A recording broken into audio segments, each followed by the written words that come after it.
Behind every flawless alibi lies a truth so brutal that platform guidelines restrict us from showing you the unedited crime scenes, leaving us to reconstruct their chilling deception through the evidence alone. Today, we unravel the dark psychology of 10 women who weaponized their innocence,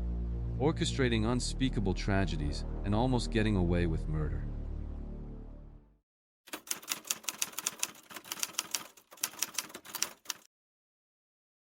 In the quiet, tightly knit rural community of St. Martin's, Missouri, the illusion of suburban safety masked a deeply disturbing psychological unraveling that would soon devastate the town. To the outside observer, 15-year-old Alyssa Bustamante appeared to be navigating the typical turbulent waters of adolescence, complete with a rebellious phase and a dark aesthetic that many adults merely brushed off as a harmless teenage phase. However, beneath this relatively ordinary facade existed a profound and clinical darkness, characterized by severe depression, self-harm, and an escalating morbid curiosity that was entirely concealed from the unsuspecting neighborhood. Living just down the street from the Bustamante residence was 9-year-old Elizabeth Alton, a cheerful, deeply innocent child who loved playing outdoors and possessed an inherent trust in the older children of her community. Elizabeth's daily life consisted of riding her bicycle, exploring the nearby woods, and enjoying the carefree existence that characterizes a protected, loving childhood in a small Midwestern town. The geographic proximity of these two entirely different worlds created a fatal intersection, as Elizabeth's vibrant innocence stood in stark contrast to the hollow, growing violent urges taking root inside the teenager's mind. Nobody in the quiet suburban enclave could have possibly predicted that the forested area bordering their peaceful backyards was quietly being transformed into a theater for a meticulously planned tragedy. The neighborhood operated on a foundation of implicit trust, where parents routinely allowed their younger children to roam freely between houses without the slightest apprehension of lurking predatory dangers. This profound sense of communal security provided the perfect camouflage for Bustamante, allowing her to carefully map out her horrific intentions without drawing any suspicion from the watchful eyes of concerned parents or vigilant neighbors. As the brisk autumn winds swept through Missouri in October of 2009, the stage was entirely set for a catastrophic collision between youthful innocence and cold, premeditated malice that would forever shatter the town's tranquility. The catastrophic shift from absolute normalcy to unimaginable terror commenced on the evening of October 21, 2009, when Elizabeth Alton simply vanished into the encroaching twilight after walking home from a friend's house. As darkness rapidly descended upon the rural Missouri landscape, frantic family members initiated a desperate neighborhood search, calling out into the chilling night air with a growing sense of visceral dread. Law enforcement agencies were immediately dispatched to the scene, mobilizing search and rescue teams, tracking dogs, and helicopters equipped with thermal imaging cameras to scour the dense woodlands surrounding the quiet residential street. Amidst this chaotic and terrifying atmosphere, Alyssa Bustamante seamlessly integrated herself into the background of the unfolding crisis, maintaining a remarkably composed exterior that completely deflected any initial law enforcement scrutiny. When questioned by authorities during the preliminary neighborhood canvass, the teenager offered a perfectly plausible narrative, calmly stating that she had briefly seen the young girl walking down the road, but knew absolutely nothing about her subsequent disappearance. This calculated alibi was designed to position Bustamante as merely a helpful, cooperative bystander, effectively steering the desperate investigators' attention toward the terrifying prospect of a random kidnapping by an unknown transient predator. The community rallied together in an unprecedented display of solidarity, organizing massive volunteer search grids that painstakingly combed through every inch of the surrounding terrain, while the actual perpetrator watched their futile efforts from a comfortable distance. Bustamante's ability to project a facade of teenage indifference while an entire town agonized over the missing child demonstrated a terrifying level of psychological detachment and emotional control. For nearly 2 agonizing days, the perfectly constructed illusion held strong, forcing the police to continuously chase down dead and leads while the heartbreaking reality of Elizabeth's fate remained buried just out of sight. The sheer audacity of her deception lay in its simplicity, utilizing the natural assumption that a 15-year-old high school student could never be capable of orchestrating such a cold-blooded and calculated abduction. Despite the initial success of her diversionary tactics, the relentless machinery of a massive FBI-assisted investigation eventually began to slowly tighten its focus on the immediate vicinity, casting a skeptical eye on the statements provided by those closest to the last known sighting. Seasoned investigators, highly trained in identifying the subtle micro-expressions and behavioral anomalies associated with deception, gradually started to notice troubling inconsistencies in Bustamante's remarkably flat and emotionless demeanor during follow-up interviews. The turning point in the psychological game of cat and mouse arrived when law enforcement obtained a warrant to thoroughly search the teenager's bedroom, a space that ultimately functioned as a terrifying archive of her escalating violent ideations. Hidden amongst the typical teenage clutter, detectives discovered a deeply disturbing journal that provided an unfiltered window into a mind consumed by homicidal fantasies and devoid of fundamental human empathy. The most chilling piece of evidence was an entry written on the night of the murder, which the teenager had desperately attempted to conceal by violently scribbling over the ink in a panicked effort to erase her own documented confession. Utilizing advanced forensic techniques, the FBI laboratory experts painstakingly reconstructed the obliterated text, revealing a horrific first-hand account where Bustamante explicitly detailed the sheer thrill and terrifying adrenaline rush of taking a human life. Furthermore, digital forensics completely dismantled her alibi of innocence, uncovering a trail of disturbing social media posts and internet searches that proved the murder was not a spontaneous act of adolescent rage, but rather a carefully researched execution. The investigation also revealed that days prior to the disappearance, the teenager had methodically dug two separate, shallow graves in the dense forest behind her house, demonstrating a chilling level of premeditation that shocked even the most hardened detectives. This astonishing level of advanced preparation completely shattered any potential defense claims of a sudden psychotic break or an accidental tragedy occurring during a childhood dispute. The mounting mountain of physical and digital evidence systematically stripped away the veneer of the cooperative neighborhood girl, exposing a calculating predator who had treated the brutal murder of a child as a mere psychological experiment. Confronted with the irrefutable forensic reconstruction of her own diary and the total collapse of her carefully constructed timeline, the walls of deception finally crumbled, forcing the teenager into a corner from which no alibi could provide an escape. During a highly tense and emotionally charged interrogation, Bustamante ultimately abandoned her fabricated narrative and delivered a confession so completely devoid of remorse that it left seasoned investigators absolutely speechless. She coldly articulated the horrifying sequence of events, explaining that she had actively lured the innocent 9-year-old into the woods with the explicit, singular goal of discovering what it actually felt like to commit a murder. The climax of the investigation materialized when the shackled teenager physically led a heavily armed contingent of state troopers and FBI agents deep into the dense, rain-soaked Missouri woodlands to reveal the exact location of her horrific secret. Guided by her precise directions, investigators arrived at a carefully concealed depression in the earth, masterfully camouflaged with a thick layer of freshly scattered autumn leaves and strategically placed branches designed to perfectly mimic the natural forest floor. As the forensic anthropology team began the agonizing process of carefully excavating the site, the devastating reality of Elizabeth Alton's final moments was finally brought to light, effectively ending the desperate hopes of a grieving community.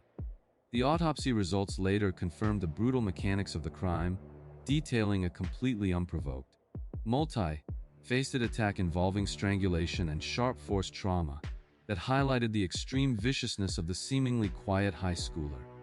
The sheer physical effort required to carry out such a violent assault completely contradicted the fragile, vulnerable image that Bustamante had continuously projected to her family and mental health counselors. In that terrifying moment of discovery amidst the quiet woods, the sheer magnitude of the betrayal was fully realized as the authorities stared down at the devastating consequences of a teenager's twisted quest for a macabre thrill. The perfect alibi of a harmless, detached teenager was irrevocably destroyed, replaced by the indisputable physical evidence of a monstrous act that had been executed with the precision of a seasoned sociopath. The judicial aftermath of the horrifying crime involved a complex legal battle that ultimately resulted in Alyssa Bustamante being certified to stand trial as an adult, a direct reflection of the extreme premeditation and brutality characterizing the murder. Throughout the highly publicized court proceedings, defense attorneys desperately attempted to utilize her documented history of severe psychological distress and clinical depression as a mitigating factor to avoid a maximum sentence. However, the prosecution successfully argued that the meticulous preparation, including the pre-dug graves and the calculated efforts to conceal the body, unequivocally demonstrated a clear, rational comprehension of the criminal act and its profound consequences. Ultimately, Bustamante pleaded guilty to second-degree murder and armed criminal action, resulting in a judicial sentence of life in prison with the distinct possibility of parole, alongside an additional concurrent sentence designed to ensure decades of incarceration. For the profoundly devastated Alton family, the legal resolution offered incredibly little solace, as they were permanently forced to navigate an agonizing existence entirely defined by the irreplaceable loss of their innocent young daughter. The tragic case permanently altered the psychological landscape of the St. Martin's community, completely eradicating the inherent trust that once defined the neighborhood, and replacing it with a lingering, inescapable paranoia regarding the hidden darkness within their own backyards. Bustamante currently remains incarcerated within the Missouri Department of Corrections, her name forever synonymous with the terrifying reality that the most dangerous predators do not always lurk in the shadows, but sometimes live directly down the street. The enduring legacy of this case continues to serve as a grim case study for forensic psychologists examining the devastating intersection of untreated mental illness and carefully calculated sociopathic behavior in adolescent offenders. The chilling concept of a youthful offender successfully maintaining a facade of innocence while meticulously documenting their gruesome achievements in the digital and physical realms serves as a terrifying transition into our next exploration of lethal deception. We must now shift our focus from a quiet Missouri woodland to a gruesome scene heavily manipulated for a digital audience, exploring how Amanda Taylor attempted to disguise a brutal execution behind a carefully orchestrated trail of online misdirection and a cross-country escape.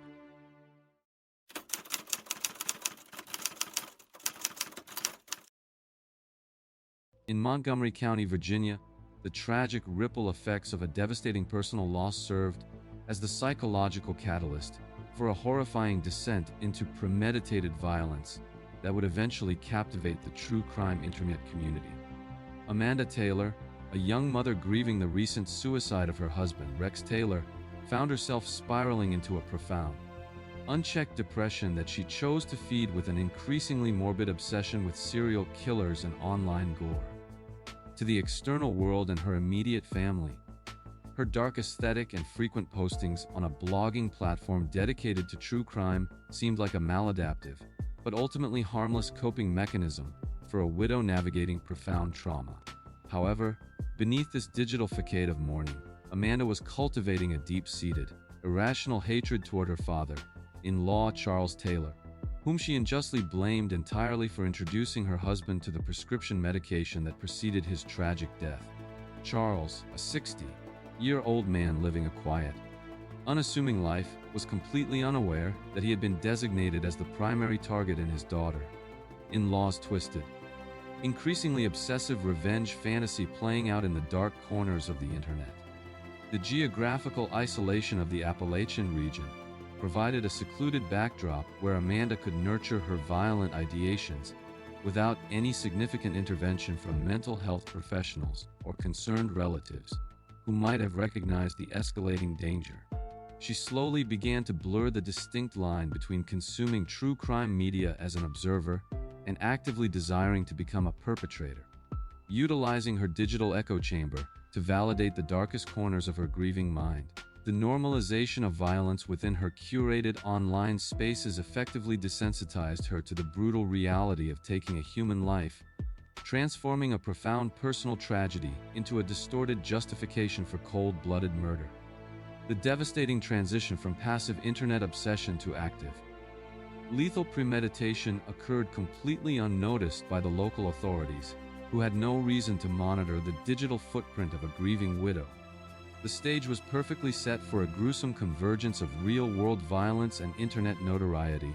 where a fabricated narrative of justified vengeance would soon clash with irrefutable forensic reality. The theoretical darkness of Amanda Taylor's online persona violently manifested into reality on the afternoon of April 4, 2015, when she arrived at the secluded Montgomery County residence of Charles Taylor, accompanied by a willing accomplice named Sean Ball. Armed with a hunting knife and a deeply distorted sense of righteous retribution,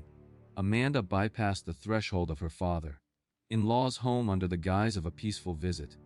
instantly transforming a familiar domestic space into a horrific slaughterhouse.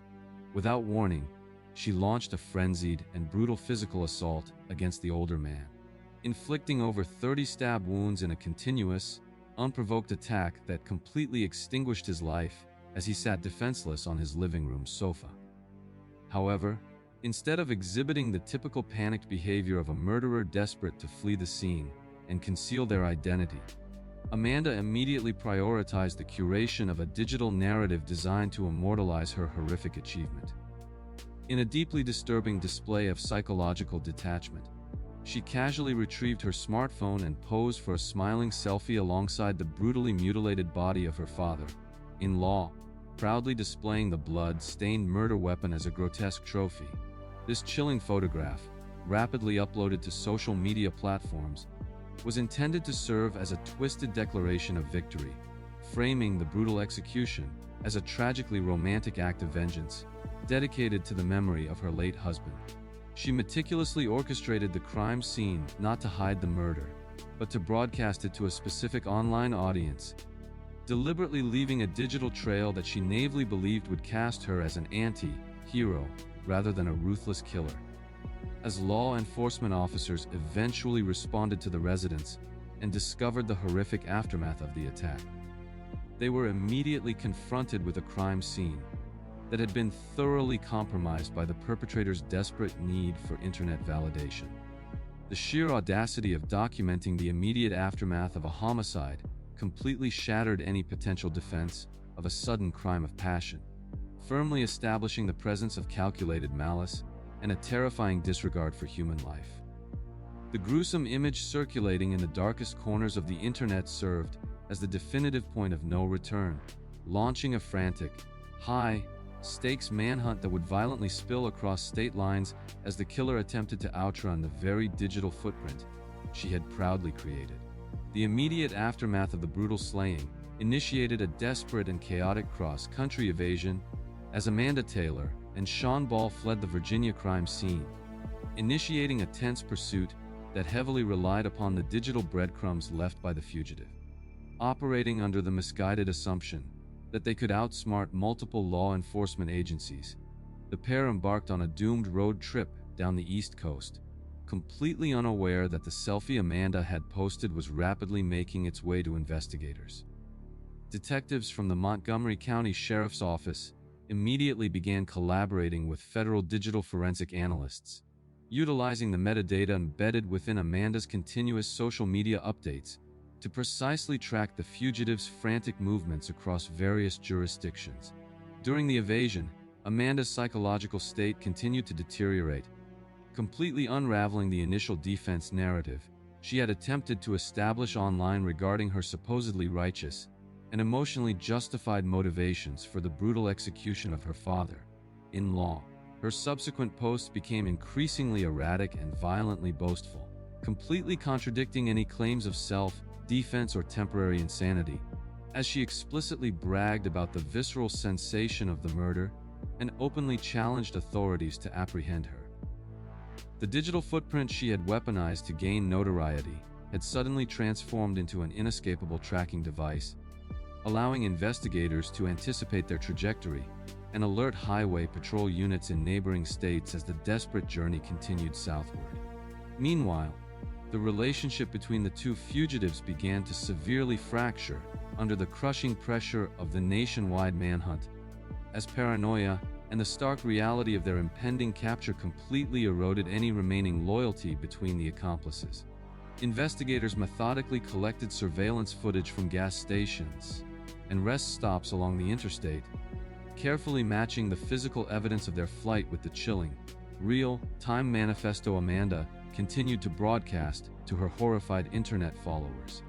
The entire law enforcement apparatus operated with a profound sense of urgency, acutely aware that an individual so completely detached from reality and heavily armed posed an imminent, lethal threat to anyone who might cross her unpredictable path. The walls were rapidly closing in on the delusional killer, setting the stage for a violent and chaotic climax where the fabricated digital narrative would violently crash into the unyielding reality of law enforcement intervention. The terrifying crescendo of the cross-country manhunt materialized near Asheville, North Carolina, when the escalating tension between the two fleeing accomplices violently erupted into a bloody confrontation that completely shattered the final remnants of Amanda's calculated narrative. As the crushing weight of inevitable capture descended upon them, Amanda turned her violent tendencies toward Sean Ball, ruthlessly shooting him in the face and leaving his critically injured body abandoned on the side of a rural highway. This horrific betrayal, intended to eliminate a potential witness and facilitate her solitary escape, ultimately proved to be the fatal strategic error that allowed authorities to precisely pinpoint her exact geographical location in the rugged terrain. Law enforcement officials, discovering the severely wounded accomplice, quickly mobilized a massive tactical response,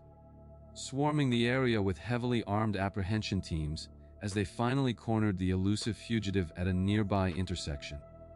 Confronted by an overwhelming presence of police officers with weapons drawn, the defiant persona Amanda had meticulously constructed on the internet instantly evaporated, replaced by the stark realization that her horrific reign of violence had reached an abrupt and permanent conclusion. During the highly intense apprehension, she offered absolutely no physical resistance, demonstrating a chilling, emotionally vacant demeanor that perfectly mirrored the sociopathic detachment evident in the gruesome selfie she had taken just days prior.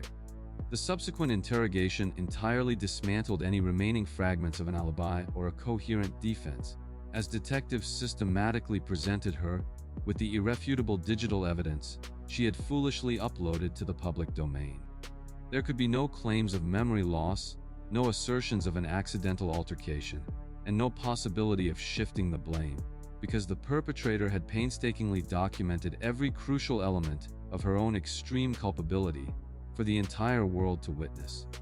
The interrogation room became a silent testament to her monumental miscalculations, as the very images she believed would solidify her legacy instead became the exact instruments of her permanent incarceration. The dramatic capture not only ended the immediate public threat, but also finalized the absolute destruction of her distorted revenge fantasy, cementing her status not as a tragic anti-hero, but as a deeply flawed, merciless killer entirely consumed by her own digital narcissism. The judicial proceedings that followed Amanda Taylor's capture were characterized by a complete absence of ambiguity, as the prosecution possessed a mountain of self-generated digital evidence that guaranteed a swift and unyielding conviction for the brutal murder. Throughout the highly publicized trial in Montgomery County, the jury was forced to confront the horrifying reality of the crime scene photographs, contrasting the visceral gore of the homicide with the chillingly triumphant demeanor of the killer depicted in her own uploads. Defense attorneys struggled to formulate any viable counter-narrative, ultimately failing to convince the court that her actions were solely the result of profound grief or diminished mental capacity, given the overwhelming proof of calculated premeditation and post-crime boasting. Consequently, Amanda Taylor was found guilty of first-degree murder and sentenced to life in prison without the possibility of parole, an absolute judicial condemnation that permanently removed her from the society she had so callously terrorized. Her accomplice, Sean Ball, miraculously survived the point-blank gunshot wound but subsequently pleaded guilty to second-degree murder for his role in the fatal conspiracy, receiving a lengthy prison sentence that finalized the legal retribution for the senseless tragedy. For the surviving members of the Taylor family, the agonizing trial provided a measure of definitive legal closure, although the profound psychological scars inflicted by the brutal betrayal and the subsequent internet spectacle remain an enduring source of profound trauma. Amanda Taylor currently resides in a maximum security correctional facility in Virginia, forever disconnected from the digital audience she so desperately craved, her name serving as a grim cautionary tale regarding the dangerous intersection of true crime obsession and violent reality. The case remains a definitive example of how digital arrogance can entirely compromise a perpetrator's ability to maintain a coherent alibi in the modern forensic landscape. Her complete failure to construct a defensible narrative, utilizing social media, provides a stark contrast to those who attempt to weaponize their physical environment to deceive investigators through carefully staged crime scenes. As we transition to our next investigation, we must examine a completely different approach to lethal deception, analyzing how Ezra McCandless utilized a muddy, isolated road and self-inflicted wounds to construct a terrifying survivor narrative that almost completely obscured a cold-blooded assassination.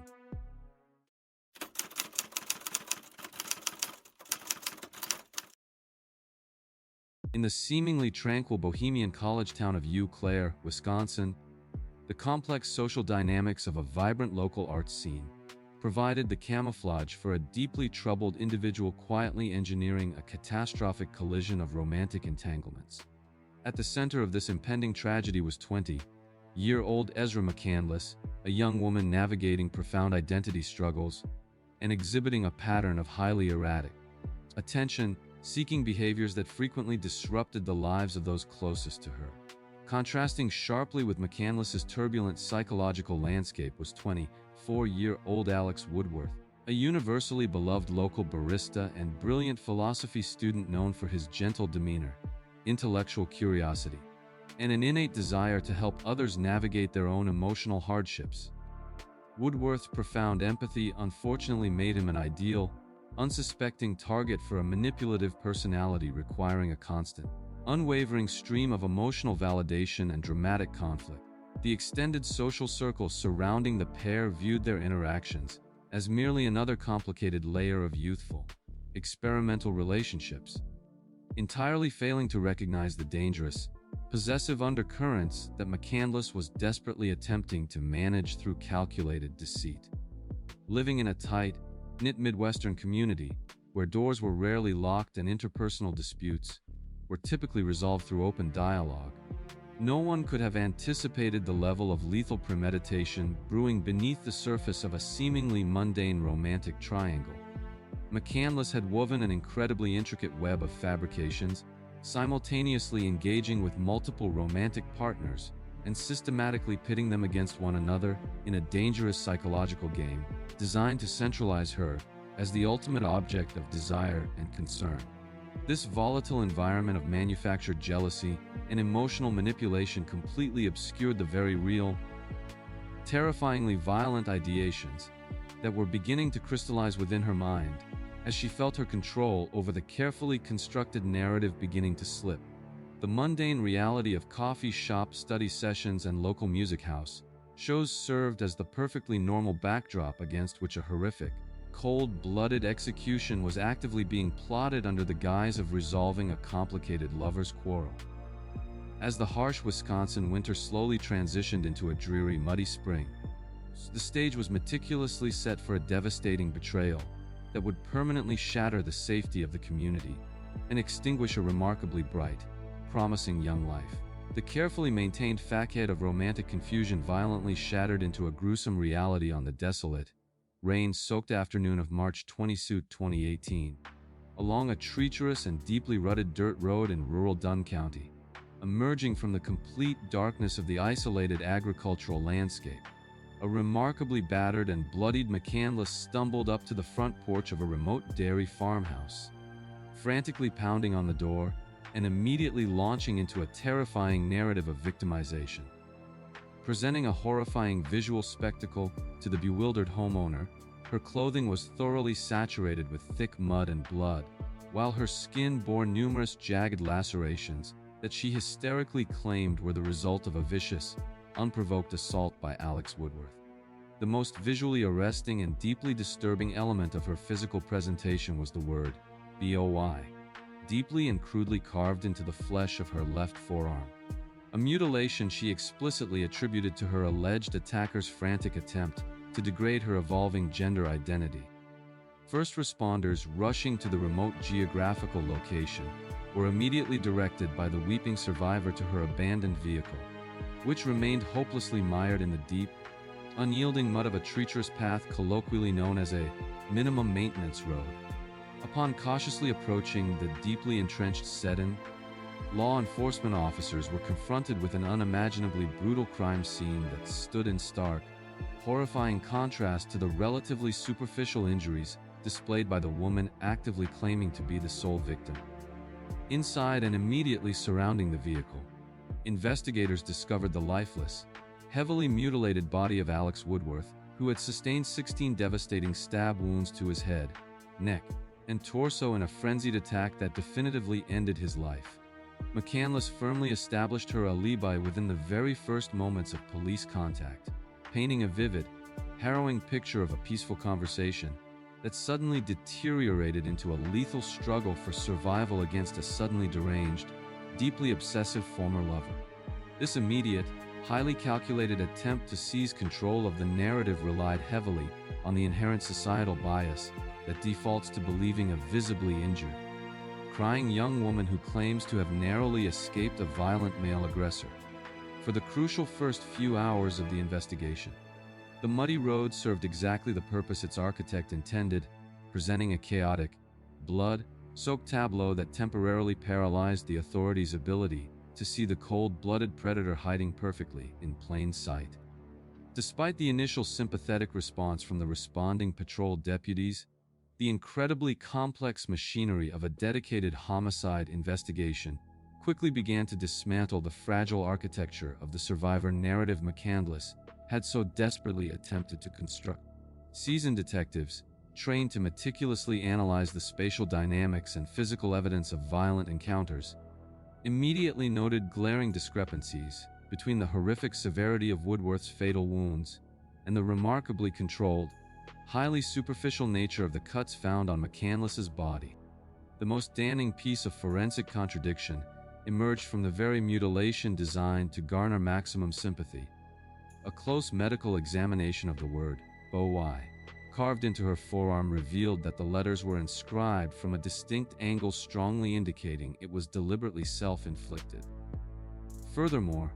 the physical evidence at the muddy crime scene completely contradicted her detailed description of a desperate, rolling struggle outside the vehicle,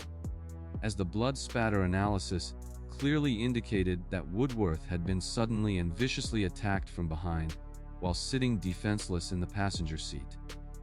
Investigators methodically tracked the muddy footprints surrounding the sedan, discovering a chilling pattern that demonstrated the killer had calmly exited the driver's side, walked around the vehicle to continue the brutal assault, and then carefully staged the interior to support a fabricated struggle.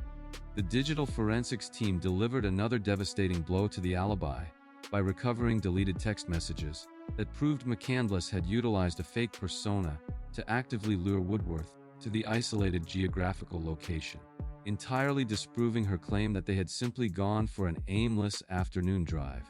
Additionally, her frantic attempts to cast suspicion onto another former romantic partner, Jason Mengel, completely collapsed when investigators rapidly verified his airtight alibi, exposing her willingness to destroy an innocent man's life to secure her own freedom. As the interrogations progressed over several days, McCandless continuously shifted her story to desperately accommodate the newly discovered forensic truths,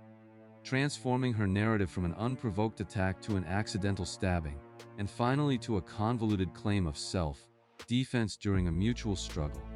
The sheer volume of her conflicting statements ultimately provided prosecutors with a comprehensive roadmap of her deception, as every lie systematically closed another door on her rapidly shrinking avenue of escape. The muddy rural road, initially chosen for its absolute isolation and potential to obscure the truth, ultimately transformed into an undeniable forensic canvas that perfectly preserved the indisputable mechanics of a premeditated, highly calculated assassination. The culmination of the exhaustive investigation materialized in a highly charged, intensely scrutinized trial where the chilling reality of the staged attack was systematically laid bare before a deeply disturbed jury. The prosecution masterfully utilized the forensic reconstruction of the crime scene to entirely obliterate the defendant's meticulously curated victim persona, presenting an irrefutable timeline that proved McCandless was the sole, calculating aggressor in the vehicle that afternoon. Medical examiners provided harrowing testimony detailing the extreme violence necessary to inflict Woodworth's devastating injuries, highlighting defensive wounds on the victim's hands that directly contradicted the narrative of a peaceful philosopher suddenly turning into a monstrous attacker. The absolute peak of courtroom tension occurred when McCandless herself took the witness stand, attempting to salvage her shattered alibi through a highly emotional,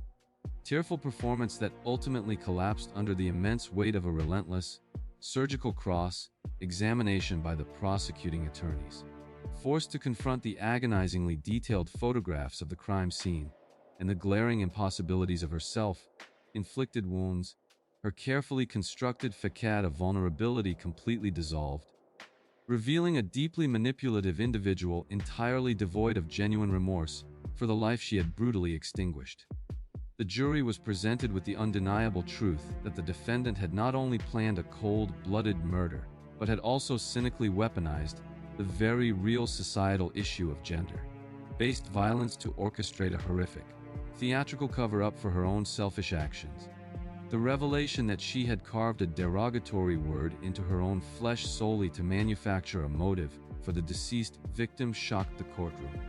highlighting a level of extreme psychological deviance that transcended a typical crime of passion. In that definitive moment of judicial reckoning, the elaborate architecture of her perfect alibi completely imploded, leaving behind nothing but the stark, undeniable reality of a premeditated slaughter driven by an obsessive need for ultimate control. The dramatic unmasking of the true predator inside the courtroom ensured that the victim's name would be permanently cleared of the horrific accusations engineered to justify his brutal, completely unprovoked death on that muddy, desolate road. The trial definitively proved that the most dangerous aspect of the crime was not the weapon itself, but the incredibly sophisticated, malicious deception employed immediately afterward to manipulate law enforcement and the public into entirely misidentifying the true source of the violence. Following the overwhelming presentation of irrefutable forensic evidence and the complete collapse of the defense's manufactured narrative, the jury required an incredibly brief period of deliberation to return a definitive verdict of guilty on the charge of first-degree intentional homicide. The presiding judge subsequently delivered a devastatingly harsh sentence of life imprisonment, legally ensuring that Ezra McCandless would remain isolated from society for a minimum of 50 years, before even becoming eligible for the remote possibility of parole. For the deeply grieving Woodworth family, the absolute judicial vindication offered a critical, undeniably profound restoration of their son's tarnished reputation, permanently erasing the horrific, entirely fabricated accusations of violence that his killer had desperately attempted to attach to his memory. While the local community slowly attempted to heal from the profound betrayal of trust and the staggering loss of a brilliant young mind, the chilling reality of the case permanently altered their perception of vulnerability and the terrifying potential for deception lurking within seemingly ordinary relationships. McCandless was systematically removed from the very public spotlight she had so desperately craved, relegated to the harsh, monotonous reality of the Wisconsin correctional system, where her elaborate manipulations hold absolutely no currency and her manufactured victimhood is entirely meaningless. The case stands as a permanent, grim testament to the absolute power of modern forensic science to systematically decode the silent, bloody language of a staged crime scene and expose the calculating predator hiding behind a mask of carefully constructed trauma. While McCandless utilized a muddy road and acute physical self-mutilation to forge a desperate, short-term illusion of survival, other offenders possessed the chilling patience to maintain a complex fabrication for an entire lifetime. This terrifying concept of a meticulously sustained lie requires us to completely shift our investigative focus away from the chaotic aftermath of a sudden rural homicide and toward a deeply disturbing household in Missouri. We must now carefully examine how an entirely different, decades-long medical facade and a carefully crafted public persona of absolute dependency eventually culminated in a desperate, lethal discovery that completely unraveled the ultimate illusion of innocence.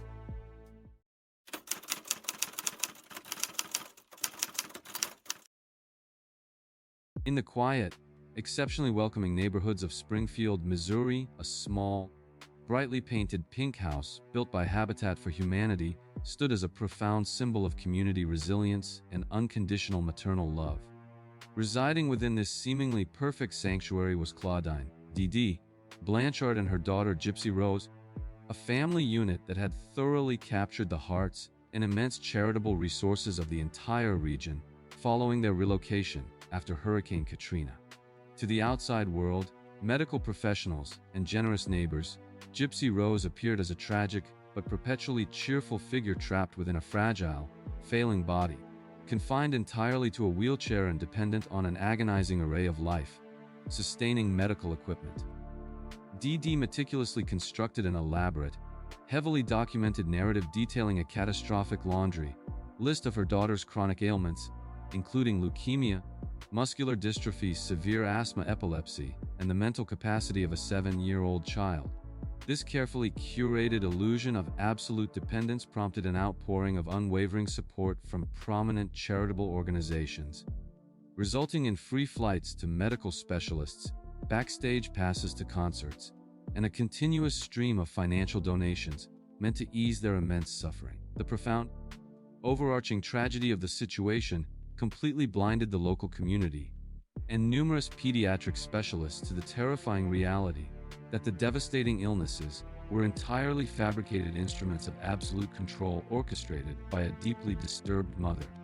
Gypsy was subjected to a horrific regimen of unnecessary surgeries, the agonizing insertion of a feeding tube she never actually required, and the continual shaving of her head to visually simulate the harrowing effects of ongoing chemotherapy treatments. Behind the closed doors of the cheerful pink house, a nightmarish scenario of extreme psychological and physical abuse was actively playing out, completely masked by the overwhelming public perception of a dedicated caregiver sacrificing everything for her severely disabled child. The geographical displacement caused by the hurricane had conveniently erased any contradictory medical history, allowing Dee to completely rewrite her daughter's medical reality without interference from previously skeptical doctors or inquisitive extended family members. For over 2 decades, this impenetrable fortress of medical deception successfully held an entire community captive to its emotional manipulation, perfectly setting the stage for a desperate, violently explosive bid for freedom that would permanently shatter the carefully maintained illusion of the devoted caregiver. The meticulously constructed facade of the tragic, loving household violently imploded on the unnerving afternoon of June 14, 2015, when a deeply disturbing, completely uncharacteristic message was suddenly broadcast from the joint Facebook account shared by the mother and daughter. The chilling status update, which bluntly and aggressively declared the demise of the mother in a crude, triumphant tone, sent an immediate, terrifying shockwave through the vast network of friends, neighbors, and charitable sponsors who closely followed their daily struggles. Concerned community members, paralyzed by the horrific implication of the digital post, frantically contacted local law enforcement agencies, begging them to immediately conduct a wellness check at the Pink House to ensure the safety of the supposedly helpless, wheelchair-bound Gypsy Rose. When Springfield police officers finally breached the residence, they were immediately confronted with a gruesome, blood,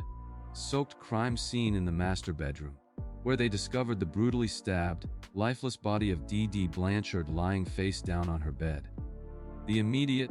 terrifying assumption completely gripped the investigating detectives and the panicked community. The unknown, ruthless killer who had just slaughtered the devoted mother must have simultaneously abducted the severely disabled, medically fragile daughter who could not possibly survive without her essential medications. A massive, frantic search operation was instantly mobilized, with local authorities desperately pleading with the public for any information regarding the whereabouts of a bald, wheelchair-reliant young woman who was completely incapable of walking or defending herself.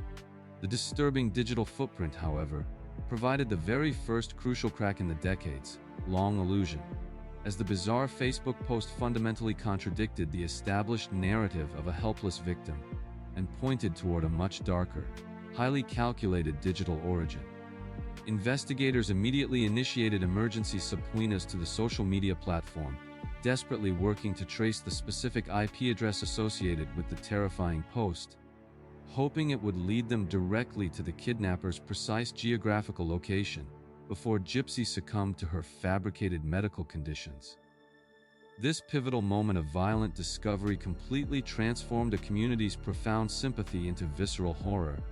as the initial assumption of a tragic home invasion rapidly deteriorated into a highly complex, deeply disturbing digital manhunt spanning multiple state lines. The absolute panic surrounding the disappearance of the seemingly fragile invalid served as the final, desperate act of the grand illusion, perfectly obscuring the cold, calculated reality of a premeditated execution engineered from within the very walls of the medical prison. As the intense, multi-state manhunt rapidly gained momentum, the relentless digital forensics investigation executed by cyber crime specialists began to uncover a massive, deeply hidden secondary life that completely contradicted the established public persona of the mentally incapacitated child. Detectives tracing the IP address of the chilling Facebook confession discovered that the signal originated not from a transient kidnapper, but from a specific residential address located hundreds of miles away in Big Bend, Wisconsin, registered to a young man named Nicholas Gojon. Simultaneously, highly confidential interviews with Gypsy's closest confidants in Missouri slowly revealed whispers of a heavily guarded secret. The supposedly disabled girl possessed an internet-capable device hidden from her mother and had been conducting a clandestine, highly passionate relationship with the Gojon via a Christian dating website for several years. Law enforcement officers methodically began to piece together the terrifying reality that the bloody crime scene in Springfield was not the result of a random, predatory home invasion, but rather a carefully coordinated, targeted assassination orchestrated through thousands of encrypted online messages. The meticulous review of the recovered digital correspondence provided a horrifying, unfiltered window into the escalating desperation of a young woman trapped in a lifelong nightmare of unnecessary medical procedures, heavy sedation, and absolute psychological dominance. Investigators realized with growing dread that the motive for the brutal murder was rooted in Gypsy's profound realization that her mother's suffocating medical abuse, classified by experts as factitious disorder imposed on another, would never cease unless it was violently terminated. The narrative drastically shifted from a desperate search and rescue mission for a dying invalid to the highly tactical pursuit of two extremely dangerous, coordinated fugitives who had successfully executed a cold-blooded murder to facilitate their escape. As the Wisconsin authorities prepared to execute a high-risk search warrant at the Gojon residence, the profound complexity of the deception became entirely clear to the seasoned detectives, who recognized that every single aspect of Gypsy's public existence had been a carefully engineered lie. The impending raid was fraught with incredible tension, as law enforcement agencies braced themselves to confront a potentially heavily armed killer, alongside a young woman they still fundamentally believed to be severely physically compromised and incredibly vulnerable. The gradual unmasking of the decades-long medical facade systematically elevated the investigation from a straightforward homicide case to one of the most uniquely disturbing, psychologically complex true crime events in modern American history. The explosive culmination of the frantic investigation materialized during the heavily armed tactical raid on the Wisconsin residence. A moment that completely shattered the final remnants of the elaborate, lifelong deception meticulously constructed by the deceased mother. When the tactical apprehension teams finally breached the perimeter and secured the occupants, they were met with a visual reality so profoundly shocking that it completely defied everything the detectives had been led to believe during the initial phases of the Missouri investigation. Gypsy Rose Blanchard was discovered entirely safe and completely uninjured, but the truly staggering revelation was that she was standing on her own 2 feet, walking perfectly normally without any assistance from a wheelchair, and breathing effortlessly without a single oxygen tank. Confronted by bewildered law enforcement officers who had expected to find a dying, incapacitated captive, Gypsy tearfully but calmly surrendered, offering a full, incredibly detailed confession that completely unraveled the horrifying mechanics of the premeditated execution. She explicitly detailed how she had secretly smuggled Gojon into the Pink House in the dead of night, providing him with the precise layout of the residence, the necessary murder weapon, and the duct tape used to ensure the horrific act was completed, while she hid in the adjacent bathroom. The absolute climax of the narrative was not merely the apprehension of the killers, but the terrifying, mind-bending plot twist that the entire medical history of the young woman was a complete fabrication, an agonizing prison built entirely on lies, forged medical documents, and extreme psychological manipulation. During the intensely emotional police interrogations, she systematically laid bare the unimaginable torture of enduring perfectly healthy teeth being extracted, salivary glands being medically paralyzed, and the daily ingestion of powerful, mind-altering medications meant for illnesses she never actually possessed. The sudden realization that the murder was the desperate, violently calculated culmination of a lifetime of extreme, inescapable child abuse left hardened detectives completely astounded, fundamentally challenging the traditional legal definitions of premeditation, victimhood, and criminal culpability. The elaborate illusion of the devoted mother and the dying child was permanently, violently destroyed within the sterile walls of the interrogation room, replaced by the grim reality of a desperate hostage who had utilized the only horrific exit strategy she believed was available to her. This monumental paradigm shift completely transformed the public narrative, turning the supposedly ruthless mastermind into a deeply complex survivor of unimaginable medical torture who had orchestrated an execution to save her own life. The incredibly complex legal aftermath of the shocking murder severely tested the boundaries of the criminal justice system, requiring prosecutors and defense attorneys to carefully navigate the unprecedented territory of a homicide intrinsically linked to a lifetime of extreme, documented medical child abuse. Recognizing the horrific, mitigating circumstances of the Munchausen by proxy syndrome inflicted upon her, prosecutors offered Gypsy Rose Blanchard a heavily negotiated plea agreement, allowing her to plead guilty to the reduced charge of second-degree murder and resulting in a 10-year prison sentence. Conversely, Nicholas Gojon, who actually carried out the brutal, physical act of the stabbing, faced the full, unyielding force of the law, ultimately receiving a mandatory life sentence in prison without the possibility of parole, reflecting his direct culpability in the premeditated execution. During her lengthy incarceration, Gypsy systematically shed the heavily medicated, physically fragile persona imposed upon her, gradually reclaiming her actual age, her physical health, and her own distinct identity, entirely free from the suffocating control of her mother's elaborate psychological prison. Having served the required portion of her sentence, she was eventually released from the Missouri correctional system, stepping into a completely foreign world as a free, fundamentally healthy adult woman forever, inextricably linked to one of the most disturbing cases of medical deception ever documented. The Pink House in Springfield, once viewed as a profound beacon of charitable goodwill and maternal devotion, became a permanent, grim monument to the catastrophic failure of medical professionals and protective services to identify the extreme abuse hiding in plain sight. The case remains a definitive, terrifying case study for forensic psychologists, illustrating the extreme lengths to which a desperate individual will go when absolute deception forms the very foundation of their existence, and survival seems impossible without resorting to lethal violence. The profound ability to project a completely fabricated, highly sympathetic public image while concealing a deeply sinister, underlying reality is a terrifying phenomenon that extends far beyond the confines of a single medical facade. This chilling concept of an entirely manufactured, picturesque existence successfully masking a calculated, deadly reality forces us to transition our focus toward another tragedy, where the public image was meticulously maintained until the very end. We must now turn our attention to the haunting, heavily curated social media presence of the Hart family, investigating how the relentless projection of a flawless, progressive household ultimately ended in a precise, intentional plunge off a deadly cliff along the Pacific Coast Highway.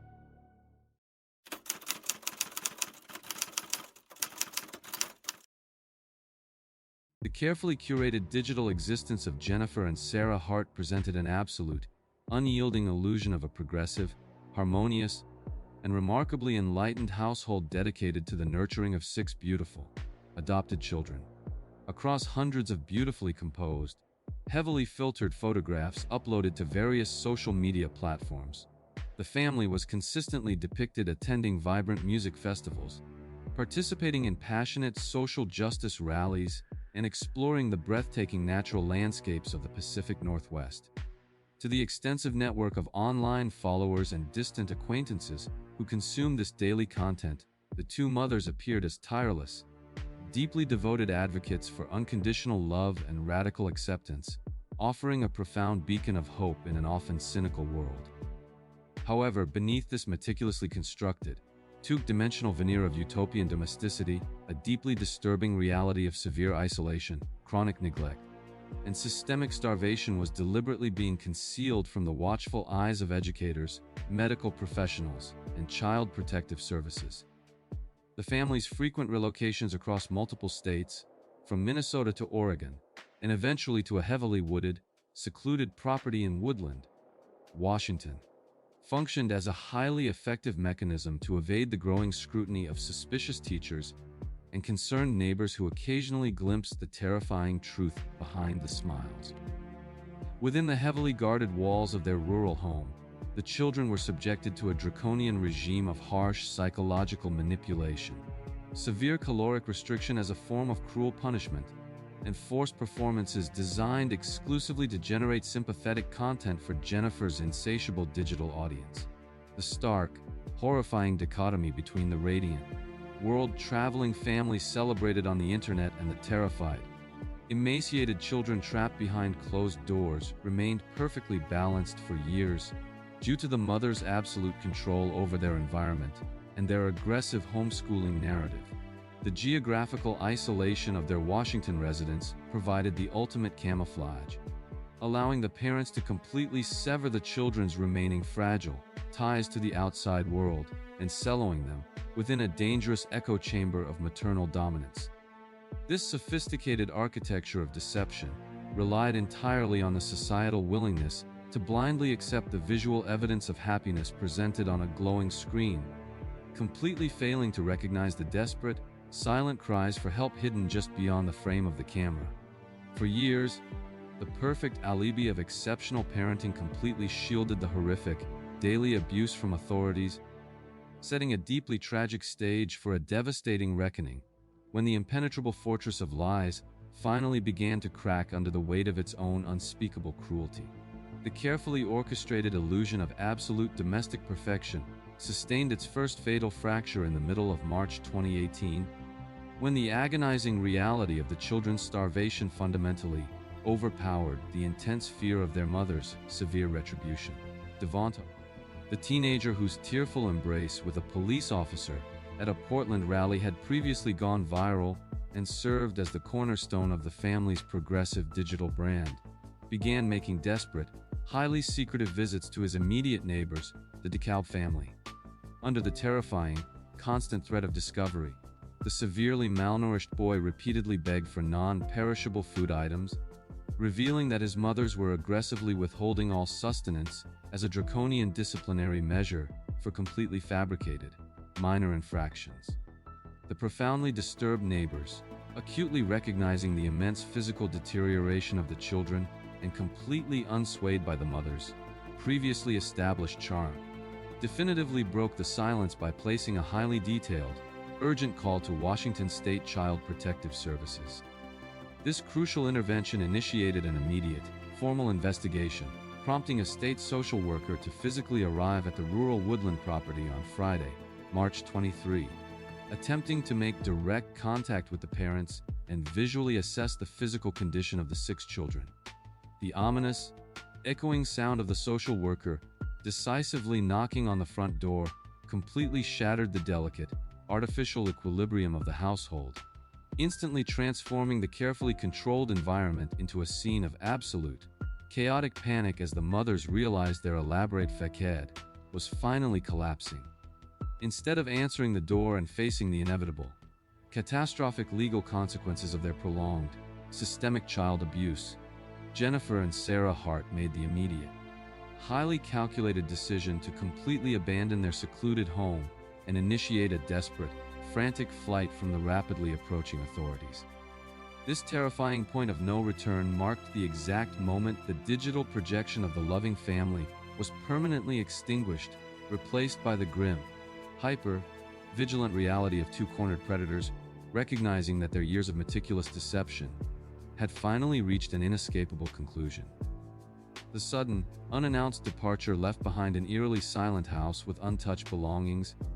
completely signaling to the returning social workers and local law enforcement that the situation had rapidly escalated from an investigation of neglect to a highly volatile, potentially dangerous disappearance. The arrival of the authorities at the front door served as the definitive catalyst that pushed the mothers over the psychological edge, initiating a doomed, tragic trajectory down the Pacific coastline that would permanently silence the truth they so desperately sought to hide. The immediate aftermath of the aborted Child Protective Services visit launched a chilling, chaotic journey down the Pacific coast as the family hastily packed into their GMC Yukon and completely severed all digital communication with the outside world that had previously defined their entire existence.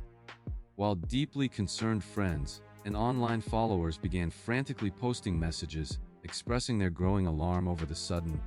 unprecedented radio silence from the usually prolific mothers,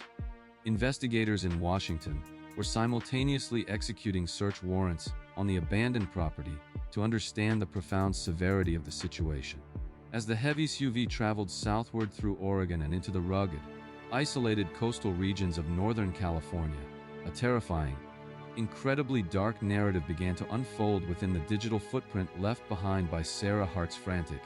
late-night internet searches on her cellular device. In the suffocating, desperate atmosphere of the fleeing vehicle, she methodically queried search engines regarding the precise dosage of the counter-antihistamines required to induce a fatal overdose, the specific nature of death by drowning, and whether the authorities could trace their movements through cellular tower pings. This agonizing, irrefutable digital trail entirely dismantled any potential theory of a spontaneous family vacation, definitively proving that the desperate flight from accountability had rapidly, horrifyingly mutated into a highly calculated, meticulously researched murder-suicide pact designed to entirely avoid the humiliation of a public unmasking.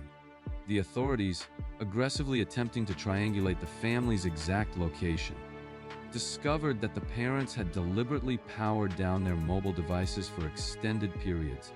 utilizing cash for transactions and avoiding major surveillance intersections to intentionally vanish completely off the grid. The immense, crushing pressure of the active investigation severely compounded the intense psychological deterioration occurring within the confines of the vehicle.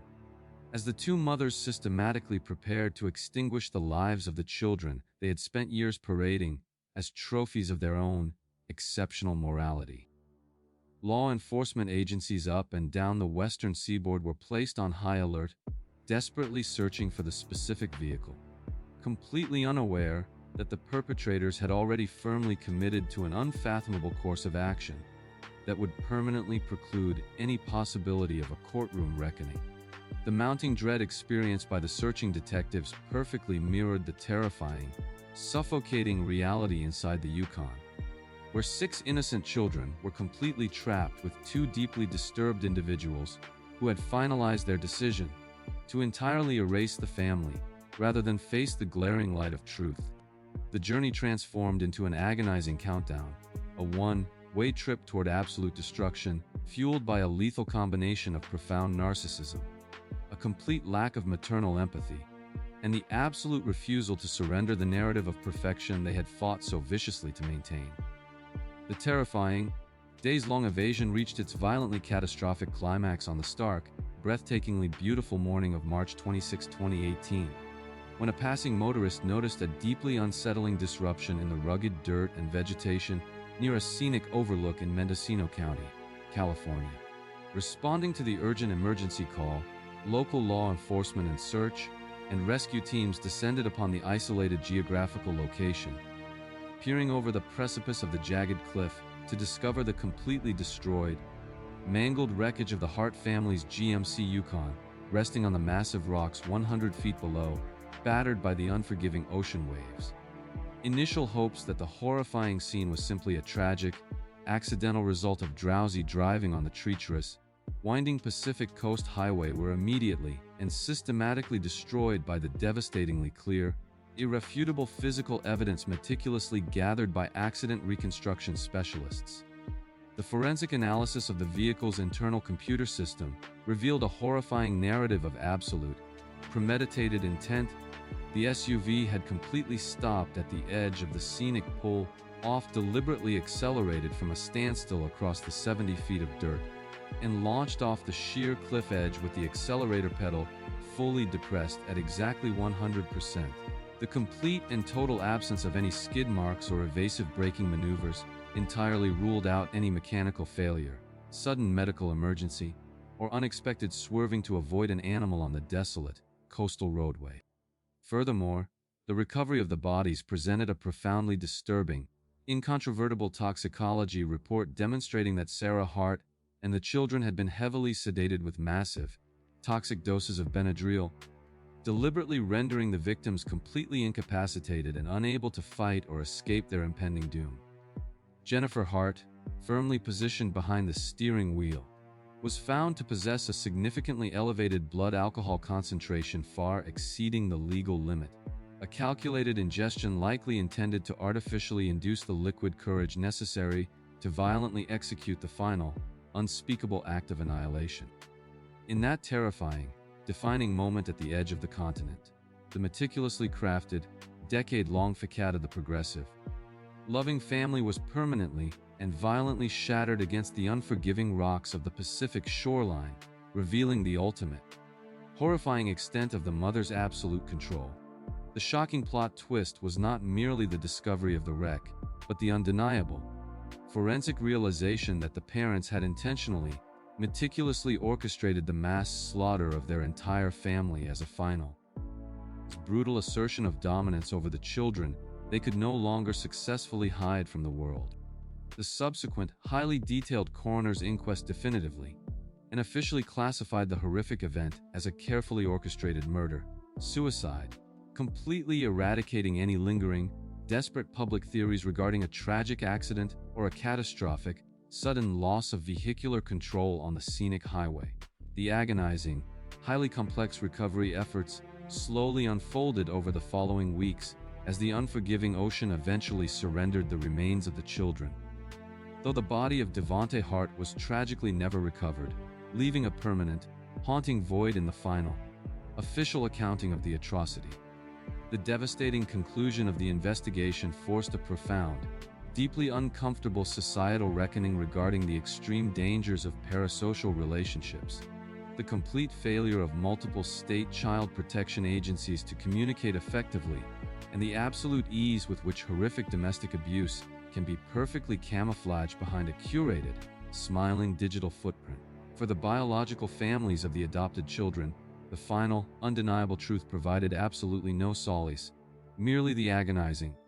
lifelong torment of knowing that the systemic safeguards designed to protect vulnerable youth had catastrophically and repeatedly failed to penetrate the mother's heavily fortified wall of deception. The Hart family tragedy permanently stands as a grim, irrefutable testament to the terrifying reality that the most picturesque, seemingly enlightened environments can effectively harbor the most profound, calculated darkness,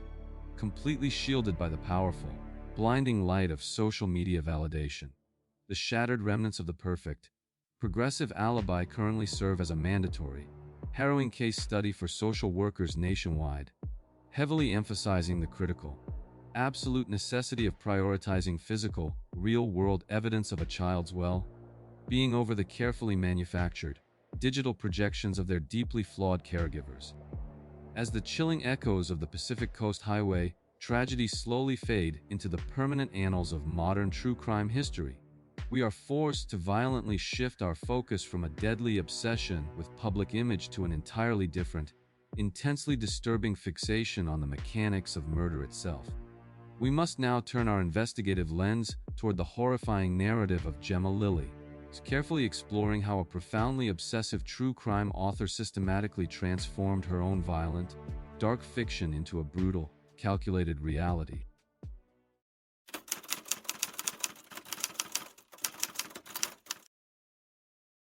In the bustling, sun-drenched suburban expanse of Perth, Western Australia,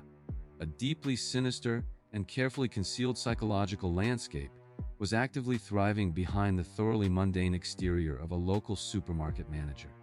26-year-old Gemma Lilly presented herself to her coworkers, acquaintances, and the broader public as an intensely hardworking, reliable employee with an ambitious, deeply passionate side hustle as an aspiring true crime author.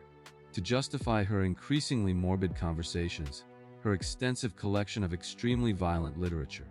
and her profound fascination with the psychology of serial murderers, Lilly expertly weaponized the socially acceptable guise of immersive artistic expression and dedicated literary research. She had spent years meticulously drafting an incredibly detailed manuscript featuring a ruthless, calculated serial killer operating under the pseudonym Essos, pouring her own dark, violent ideations into the fictional protagonist with terrifying specificity. Friends and colleagues who occasionally glimpsed the disturbing nature of her writing or noted her bizarre, intense demeanor were quickly reassured by her confident assertions that she was merely a dedicated method writer, exploring the darkest corners of the human condition to ensure absolute authenticity in her upcoming novel. However, behind the closed doors of her residential property, this supposedly harmless creative outlet was systematically mutating into a highly organized, physical blueprint for real-world atrocities, completely unguessed by anyone in her immediate social circle. Lilly had recently welcomed a 43-year-old submissive accomplice, Trudy Lennon, into her home, creating a highly toxic, mutually validating echo chamber where homicidal fantasies were suddenly stripped of their fictional constraints and actively encouraged. Together, the two women began to fundamentally alter the physical architecture of their shared residence, covertly constructing a hidden, soundproof compartment beneath the floorboards that was specifically designed to function as a secure holding cell and torture chamber. The purchase of massive quantities of industrial cleaning chemicals, heavy-duty tarpaulins, and vast amounts of corrosive acid was seamlessly explained away as necessary supplies for ambitious DIY home renovations, further solidifying the impenetrable facade of a perfectly ordinary domestic life. The geographical isolation of the suburban property, combined with the community's inherent trust in a seemingly respectable retail manager, provided the ultimate, undisturbed environment for Lilly to finally transition her lifelong, obsessive homicidal fantasies into a horrific, calculated reality. The catastrophic transition from disturbing fiction to agonizing reality was initiated by Lilly's deeply ingrained, narcissistic desire to successfully execute a perfectly planned murder before her 26th birthday, a twisted milestone she felt compelled to achieve to validate her own superiority. Recognizing that the successful implementation of her manuscript's gruesome blueprint required a highly vulnerable, easily manipulated target, the two predators systematically directed their focus toward 18- Year-old Aaron Pajic, a deeply trusting teenager diagnosed with autism spectrum disorder. Aaron, who was a casual acquaintance of Lennon's teenage son, was uniquely susceptible to their manipulation due to his inherent social vulnerabilities, his profound desire to build friendships, and his passionate, well-documented interest in computer software and video games. On the fateful morning of June 13, 2016, the perpetrators executed the inciting phase of their deadly narrative, deliberately contacting the unsuspecting teenager and successfully luring him to their fortified suburban residence, under the entirely fabricated promise of downloading a highly sought-after computer game. Operating under the absolute assumption that he was simply visiting a friend's house for a casual afternoon of shared hobbies,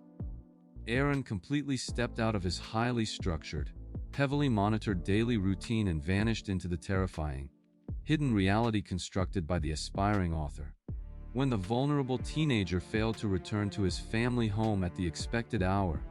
his immediate relatives instantly recognized the severe anomaly in his incredibly predictable behavior and frantically contacted the Western Australian police to file an urgent missing person report. As the initial stages of the police investigation began to canvass the local community, Lily seamlessly retreated into her carefully curated public persona, projecting a calm,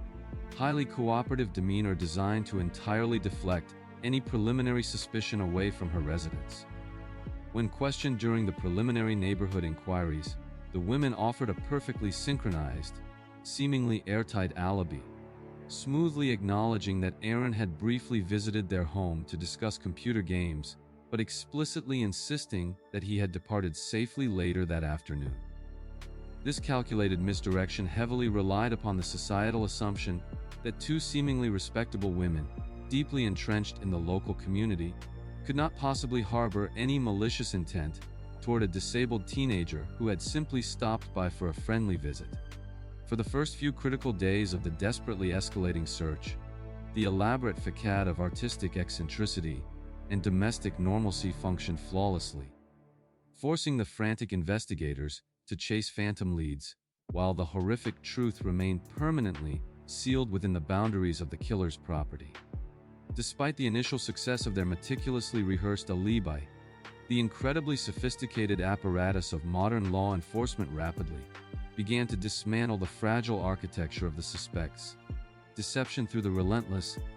systematic acquisition of undeniable digital and physical evidence. Seasoned detectives, painstakingly reconstructing the final known movements of the missing teenager, successfully recovered highly crucial surveillance footage from a local shopping center that definitively captured Aaron confidently getting into a vehicle driven by Trudy Lennon on the exact day of his disappearance. This irrefutable visual documentation immediately established a direct, undeniable link between the vulnerable victim and the two women, prompting investigators to rapidly shift their intense, focused scrutiny toward the supposedly unremarkable suburban residence where the aspiring author had constructed her hidden sanctuary. Simultaneously, cybercrime specialists executing a deep forensic analysis of the suspects' confiscated digital devices successfully breached their encrypted communications, unearthing a terrifying, highly explicit trail of text messages exchanged in the immediate aftermath of the teenager's sudden disappearance. These deeply disturbing digital conversations completely obliterated the facade of innocence, featuring Lily violently boasting about the visceral sensation of committing the murder and utilizing the specific, highly coded terminology directly pulled from the pages of her own unpublished serial killer manuscript. As the massive investigative net rapidly tightened around them, Lily desperately attempted to utilize the extensive forensic countermeasures she had meticulously studied during her years of true crime obsession, initiating a frantic, highly calculated effort to permanently eradicate the physical evidence of the brutal execution. The women hastily initiated an aggressive landscaping project in their backyard, aggressively pouring a massive, thick concrete slab and meticulously laying decorative tiles over the specific area, claiming to inquiring neighbors that they were simply completing a long, planned outdoor renovation. However, when law enforcement agencies ultimately descended upon the property to execute a comprehensive, highly invasive search warrant, the heavily trained forensic teams immediately detected the profound, overwhelming chemical odor of industrial bleach, attempting to mask the undeniable scent of human decomposition. The discovery of the secret, heavily fortified compartment beneath the house completely confirmed the detectives' darkest suspicions, proving beyond any reasonable doubt that the residence was not a writer's peaceful retreat, but rather a highly sophisticated, premeditated slaughterhouse engineered for absolute destruction. The desperate, intellectual game of cat and mouse that Lily had so arrogantly envisioned in her writings was rapidly deteriorating into a chaotic, desperate scramble for survival as the unyielding reality of police procedure systematically cornered the killers within their own heavily fortified trap. The terrifying climax of the intensive investigation materialized in the meticulously landscaped backyard of the suburban property, where the carefully constructed illusion of domestic tranquility was violently and permanently shattered by the unrelenting physical force of the forensic excavation team, armed with jackhammers, heavy-duty concrete saws, and ground-penetrating radar equipment. The specialized investigators systematically destroyed the freshly laid decorative tiles and breached the thick, heavily reinforced concrete slab that Lily had confidently believed would serve as an impenetrable, eternal vault. As the heavy machinery slowly peeled back the layers of the frantic cover-up, the devastating, undeniable reality of Aaron Pagic's final hours was finally brought into the glaring daylight, completely destroying the perpetrator's fabricated timeline and shattering the hopes of his desperate family. The forensic anthropologists painstakingly recovered the teenager's heavily mutilated remains, which had been wrapped in a thick industrial tarpaulin and completely submerged beneath the highly caustic chemicals Lily had previously purchased under the guise of harmless household maintenance. Confronted with the absolute, irrefutable physical manifestation of her horrific crime, Lily's meticulously maintained facade of the innocent, quirky author instantly evaporated, replaced by a chilling, deeply disturbing display of profound arrogance and a complete, terrifying absence of human empathy. During the intensely charged police interrogations, the full, devastating magnitude of the plot twist was finally revealed to the seasoned detectives. Lily did not murder Aaron as a result of a sudden interpersonal conflict, but entirely because she possessed a compulsive, sociopathic need to experience the specific sensation of taking a life that she had spent years obsessively detailing in her book. The heavily documented manuscript, which she had so aggressively defended as a harmless work of dark fiction, was abruptly transformed into a horrifying, step-by-step confession manual that perfectly mirrored the precise, brutal mechanics of the actual execution discovered in the shallow grave. The profound realization that the killer had successfully utilized the socially acceptable identity of an aspiring writer to entirely mask a highly active, homicidal compulsion left the investigators completely astounded by the extreme depths of her psychological depravity. In that definitive moment of absolute discovery amidst the shattered concrete, the elaborate architecture of her perfect alibi entirely imploded, replacing the highly intellectual, fictional narrative she craved with the stark, deeply pathetic reality of a brutal, senseless slaughter that guaranteed her permanent removal from society. The highly complex judicial proceedings that followed the gruesome discovery were defined by the prosecution's masterclass in systematically dismantling the deeply flawed, narcissistic defense strategy that attempted to separate the author from the violent actions depicted in her written work. Throughout the heavily publicized, intensely scrutinized trial, the jury was forced to endure a harrowing, deeply uncomfortable journey through the darkest corners of Lily's mind as prosecutors effectively weaponized her own manuscript against her to unequivocally prove a staggering level of premeditation. The defense attorneys desperately attempted to portray the tragic event as a chaotic, accidental situation that spiraled out of control, but this fragile narrative completely collapsed under the immense, unyielding weight of the pre-dug grave, the secret compartment, and the highly celebratory digital messages. Consequently, both Gemma Lilly and her willing accomplice Trudy Lennon were found completely guilty of absolute, premeditated murder, receiving mandatory life sentences in the Western Australian prison system that ensured they would never again have the opportunity to transform their violent fantasies into reality. For the profoundly grieving Pagich family, the definitive legal resolution provided a necessary measure of ultimate justice, although it could never possibly rectify the sheer, agonizing terror experienced by their deeply vulnerable son during his final moments in that suburban torture chamber. The horrifying legacy of the Perth case continues to serve as a grim, mandatory case study for psychological profilers, highlighting the extreme,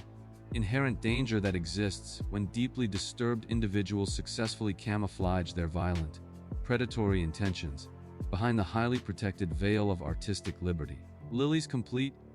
catastrophic failure to maintain her separation between violent fiction and physical reality demonstrates the absolute limits of attempting to utilize a creative persona as a functional, long-term alibi against the relentless scrutiny of modern forensic science. However, while Lily relied heavily on a fabricated identity to obscure her fundamental nature, other perpetrators have utilized the chaotic, physical environment of their own homes to construct wildly elaborate, highly theatrical defense narratives that almost succeeded. We must now sharply shift our investigative focus from a carefully buried secret in Australia to a violently bloody, highly controversial crime scene in Arizona, thoroughly examining how Jodi Arias constructed a convoluted, rapidly shifting alibi surrounding a staged home invasion, severe memory loss, and a crucial piece of digital evidence inadvertently preserved inside a washing machine.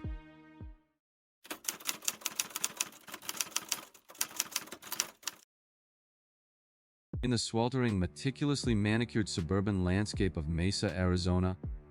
30-year-old Travis Alexander lived a life that outwardly completely epitomized the American dream of professional success and unwavering spiritual devotion. As a highly charismatic, deeply influential motivational speaker and successful salesman, Alexander cultivated a profound,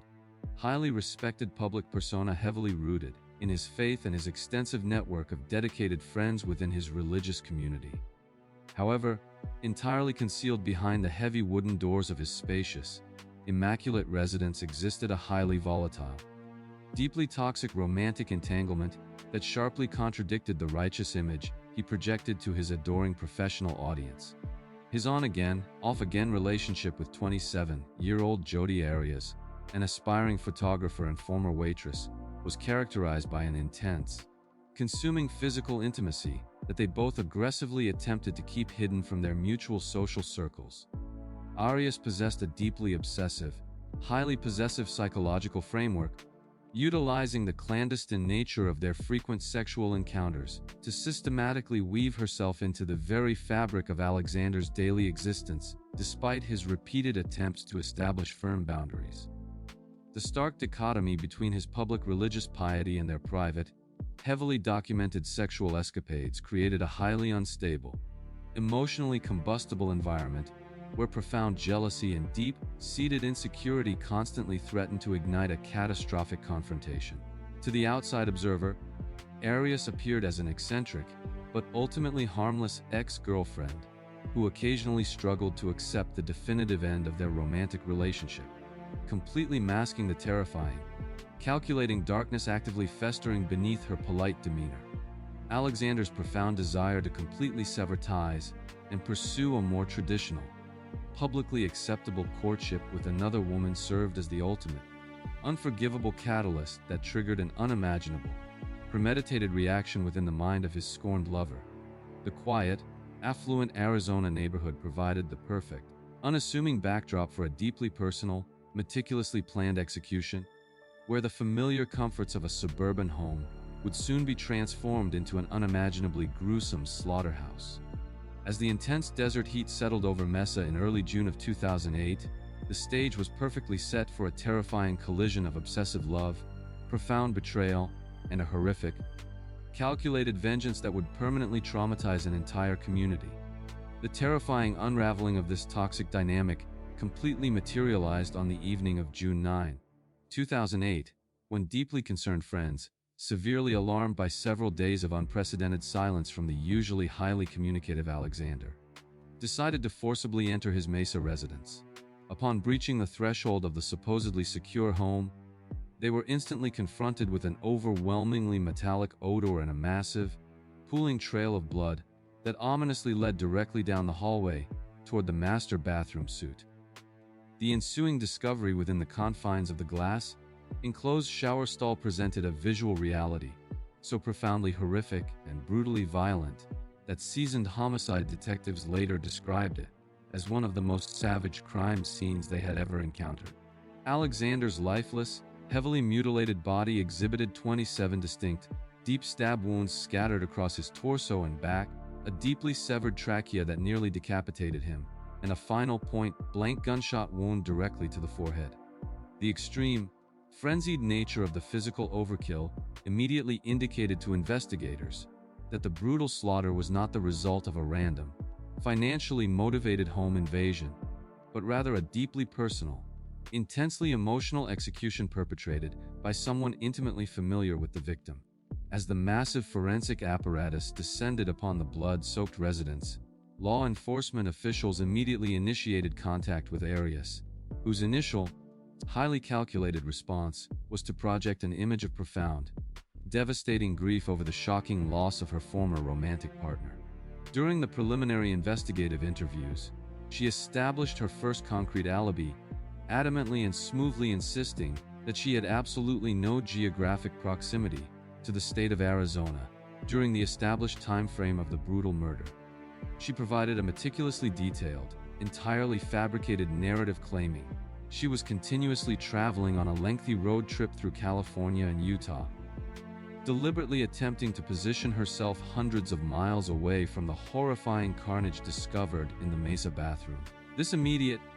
highly confident assertion of absolute geographical innocence heavily relied upon the assumption that investigators would simply take her seemingly cooperative demeanor at face value, completely unaware that a monumental digital and physical reckoning was already being systematically unearthed. For a brief, agonizing period, the sheer brutality of the crime scene temporarily obscured the identity of the calculating predator, allowing the architect of the slaughter to momentarily believe that her elaborate, geographical deception had successfully diverted the relentless machinery of justice. Despite the initial confidence exuded by the perpetrator, the incredibly thorough,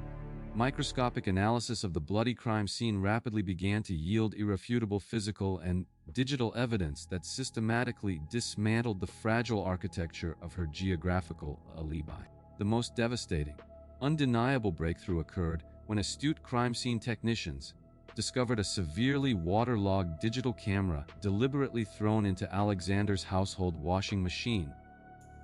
an appliance that had been run through a cycle in a desperate, ultimately failed attempt to completely destroy the device's memory card. Utilizing advanced digital forensic recovery techniques, investigators miraculously salvaged a horrifying series of time-stamped photographs that definitively placed Arias inside the master bathroom alongside Alexander on the exact afternoon of the brutal murder, capturing their intimate moments just minutes before the slaughter commenced. The recovered digital sequence chillingly documented the violent progression of the attack itself, featuring a catastrophic, blurry photograph of a profusely bleeding individual on the bathroom floor, permanently shattering any potential claim that Arias was not entirely present during the execution.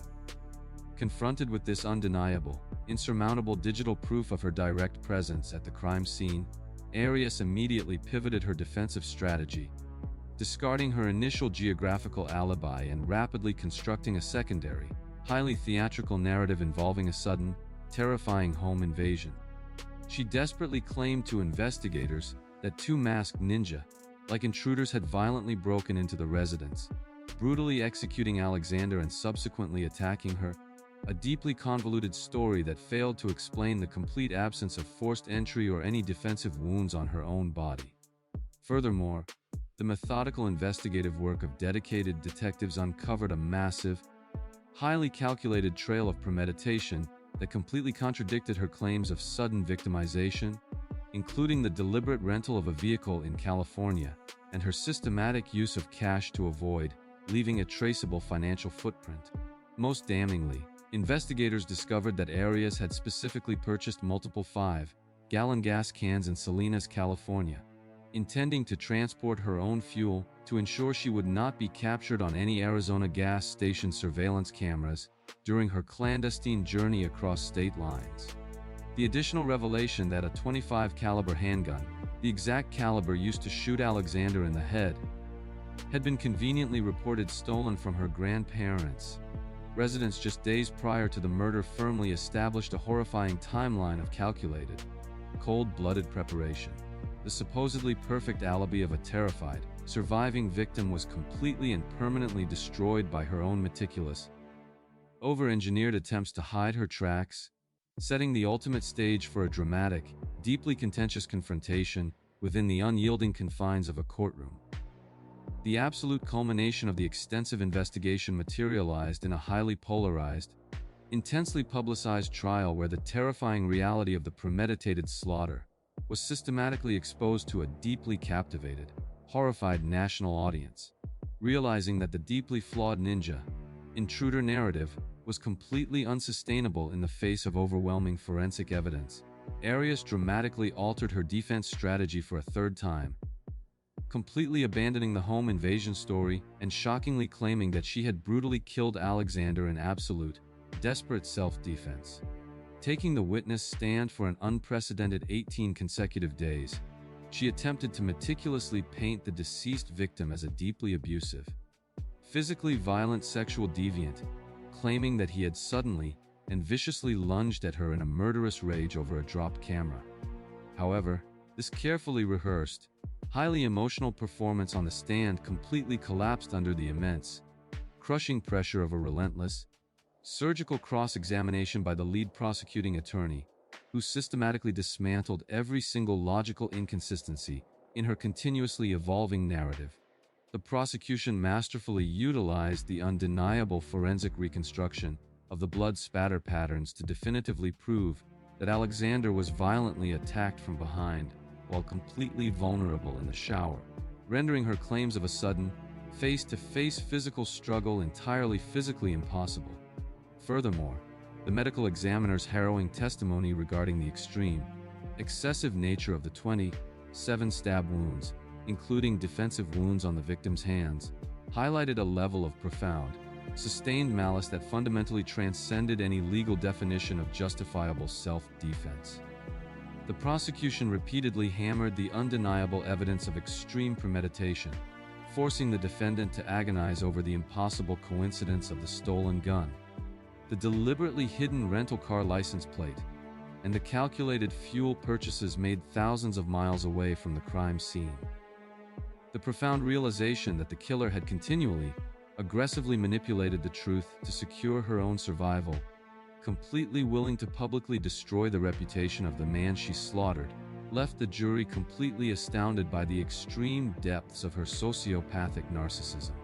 In that definitive, highly charged moment of judicial reckoning, the final, desperate architecture of her self-defense alibi entirely imploded, replacing her manufactured victimhood with the stark, undeniable reality of a jealous, calculated assassin who had executed her victim with profound, terrifying precision. The dramatic unmasking of the true predator inside the courtroom ensured that the elaborate, highly theatrical deception employed to manipulate law enforcement was permanently neutralized by the indisputable, silent testimony of the digital camera she failed to destroy. Following a grueling, emotionally exhausting trial that completely dominated the national consciousness, the Maricopa County jury required incredibly little deliberation time to decisively reject the manufactured self-defense narrative and return a definitive verdict of guilty on the charge of first-degree premeditated murder. The subsequent penalty phase of the complex judicial proceedings proved significantly more contentious, resulting in a deadlocked jury regarding the implementation of the death penalty, which ultimately forced the presiding judge to make the final, agonizing determination regarding her permanent fate. On April 13, 2015, recognizing the extreme, calculated cruelty of the horrific execution and the complete, profound lack of genuine remorse exhibited by the defendant, the judge officially sentenced Jodi Arias to life in prison without the remote possibility of parole. For the deeply traumatized Alexander family, the definitive judicial resolution provided a critical, undeniably profound restoration of their brother's tarnished reputation, permanently erasing the horrific, entirely fabricated accusations of severe abuse that his killer had desperately attempted to attach to his memory during the highly publicized trial. Arias was systematically removed from the intense, validating public spotlight she had so aggressively courted throughout the proceedings, relegated to the harsh, monotonous reality of the Perryville Maximum Security Correctional Facility in Arizona, where her elaborate manipulations hold absolutely no currency. The sensational case stands as a permanent, grim testament to the absolute power of modern digital forensic science to systematically decode the silent language of a compromised crime scene and entirely expose the calculating predator hiding behind a mask of carefully constructed victimization. Her complete, catastrophic failure to effectively destroy the most crucial piece of photographic evidence demonstrates the profound limits of attempting to orchestrate a perfect, highly mobile alibi against the relentless, unforgiving scrutiny of dedicated homicide investigators.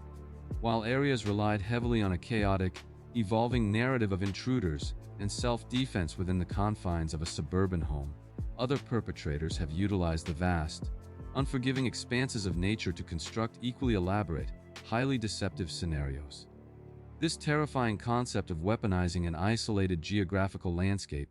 requires us to completely shift our investigative focus from the desert suburbs of Arizona to the treacherous, breathtaking heights of Glacier National Park. We must now carefully examine how Jordan Graham engineered a completely fabricated narrative of a sudden disappearance and a strategically forged email to obscure the terrifying, cold-blooded reality of a fatal push on the edge of a towering cliff.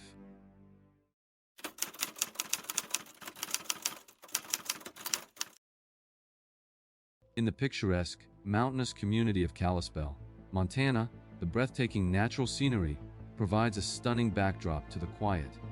relatively isolated lives of its residents. For 25-year-old Cody Johnson, life in this rugged environment was filled with boundless enthusiasm,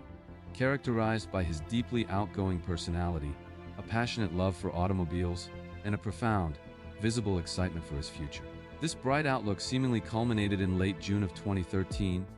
when he joyfully married 21-year-old Jordan Graham in a traditional ceremony surrounded by their shared religious community. To their extended network of friends and church members, the newlyweds represented a picture of youthful optimism, embarking on a shared journey of domestic tranquility. However, beneath the surface of this celebratory facade, a stark, deeply unsettling psychological contrast existed between the eager groom and his remarkably reserved, standoffish new bride. While Cody exuberantly shared his happiness with anyone who would listen, Jordan was silently experiencing a massive, rapid deterioration of her commitment, completely consumed by an intense, suffocating regret regarding the vows she had just taken. Almost immediately following the wedding, she began covertly expressing severe doubts to a close confidante via text messages, explicitly detailing her overwhelming anxiety and frantically questioning the entire purpose of the marriage. This profound, hidden turmoil completely isolated her from the joyful reality her husband was experiencing, creating a highly volatile, invisible rift within the walls of their shared home. Instead of initiating an honest, albeit difficult, conversation about annulment or divorce, Jordan chose to internalize her panic, transforming her marital cold feet into a dark, calculating resentment. The majestic but inherently treacherous wilderness of nearby Glacier National Park, with its towering cliffs and unforgiving drops, silently awaited, providing the ultimate, deadly environment where this suppressed emotional desperation would violently manifest into a catastrophic tragedy. The geographical proximity of this awe-inspiring yet perilous environment offered a chilling opportunity for a permanent, devastating resolution to a deeply private conflict. This beautiful wilderness, typically associated with recreation and peace, was about to become the epicenter of a highly calculated, brutal betrayal that would shock the entire nation.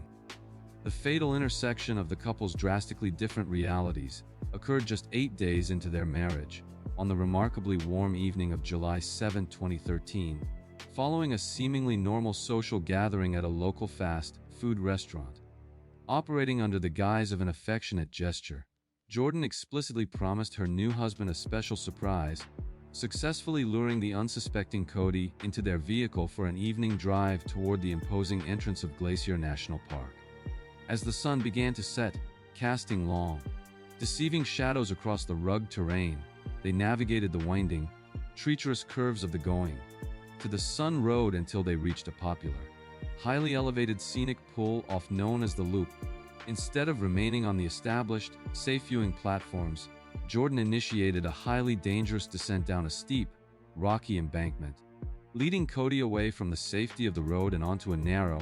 precarious ledge entirely devoid of guardrails. Suspended hundreds of feet above a jagged ravine, the absolute isolation of the magnificent wilderness provided the perfect, uninterrupted stage for the terrifying confrontation that she had been silently orchestrating. In the gathering darkness, she finally unleashed her suppressed marital doubts, initiating a tense, highly emotional argument while standing inches away from the fatal abyss. The conversation rapidly deteriorated into a physical dispute, and in a singular moment of calculated, devastating violence, Jordan placed both of her hands firmly on her husband's back and violently shoved him forward. Cody plummeted over 300 feet down the sheer rock face, his body ultimately coming to rest face down in a shallow creek entirely hidden from the roadway above. Demonstrating a chilling, profound absence of human empathy, Jordan did not scream, did not attempt to navigate the treacherous slope to check for signs of life, and deliberately chose not to contact emergency services. Instead, she calmly turned her back on the horrific scene she had just created, quietly climbed back up to the asphalt, and drove away into the night, initiating a massive, highly deceptive cover-up. The absolute silence of the mountain effectively swallowed the physical evidence of the crime, providing her with a false sense of absolute security as she initiated the next phase of her deadly plan. This calculated departure marked the terrifying transition from a reluctant bride to an active, incredibly deceptive predator operating entirely without remorse. The immediate aftermath of the fatal push was characterized by Jordan's frantic, heavily calculated attempts to engineer an impenetrable narrative of a sudden, mysterious disappearance that would completely absolve her of any involvement. When Cody inevitably failed to appear for his scheduled work shift the following morning, highly concerned friends immediately contacted the Kalispell Police Department to file an urgent missing person report, a crucial step that the supposedly grieving widow had deliberately avoided taking.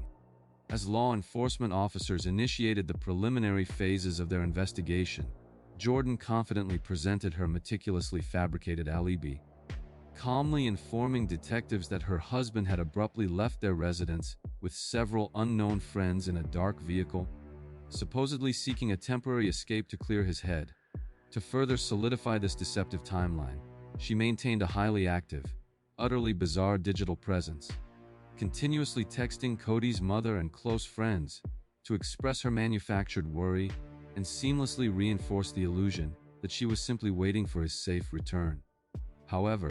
as the days progressed without any sign of the missing man, the crushing pressure of the escalating police scrutiny prompted the young bride to make a catastrophic, highly amateurish strategic error in her ongoing deception. Utilizing a computer located at her parents' residence, she deliberately created a completely fabricated email account under the pseudonym Carmontany6and7, executing a desperate, convoluted plan to artificially conclude the massive search efforts. Minutes after establishing the fake address, she emailed herself a deeply disturbing message from a mythical individual named Tony, who explicitly claimed that Cody had gone for a hike with his friends, tragically fallen, and was permanently gone. She promptly presented this digitally forged confession to the investigating detectives, firmly believing that this piece of manufactured evidence would seamlessly validate her initial story and force the authorities to redirect their resources away from her. Unfortunately for the killer, the seasoned investigators immediately recognized the profound linguistic anomalies in the email and correctly identified it not as a genuine communication, but as a desperate, highly transparent attempt to manipulate the trajectory of the homicide investigation. The digital footprint she had naively believed would serve as her ultimate salvation was rapidly transforming into an inescapable, highly incriminating trap. This desperate maneuver highlighted a profound psychological detachment from reality, as she entirely underestimated the sophisticated capabilities of modern law enforcement. The elaborate architecture of Jordan's deception finally reached its terrifying, absolute breaking point when investigators systematically cornered her with irrefutable physical and digital evidence that completely destroyed her fabricated timeline. Cybercrime specialists easily traced the IP address of the mythical Tony email directly back to her parents' house, definitively proving that she was the sole author of the chilling message that had attempted to prematurely conclude the search for her husband. Simultaneously, detectives recovered indisputable security camera footage from the Glacier National Park entrance gates, clearly showing the new-lied couple entering the wilderness area together in their vehicle on the exact evening Cody had supposedly vanished with unknown friends. The most horrifying climax of her deception occurred when Jordan, feigning a sudden, miraculous intuition, physically led a group of exhausted searchers and law enforcement officers directly to the remote, highly specific section of the Loop Trail where the murder had occurred. She stood at the edge of the precipice and pointed down into the vast, unforgiving darkness,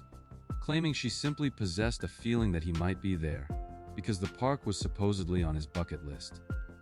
The subsequent, incredibly arduous recovery operation required specialized park rangers, heavy lifting equipment, and a dedicated helicopter to painstakingly retrieve Cody's battered remains from the bottom of the 300-foot ravine.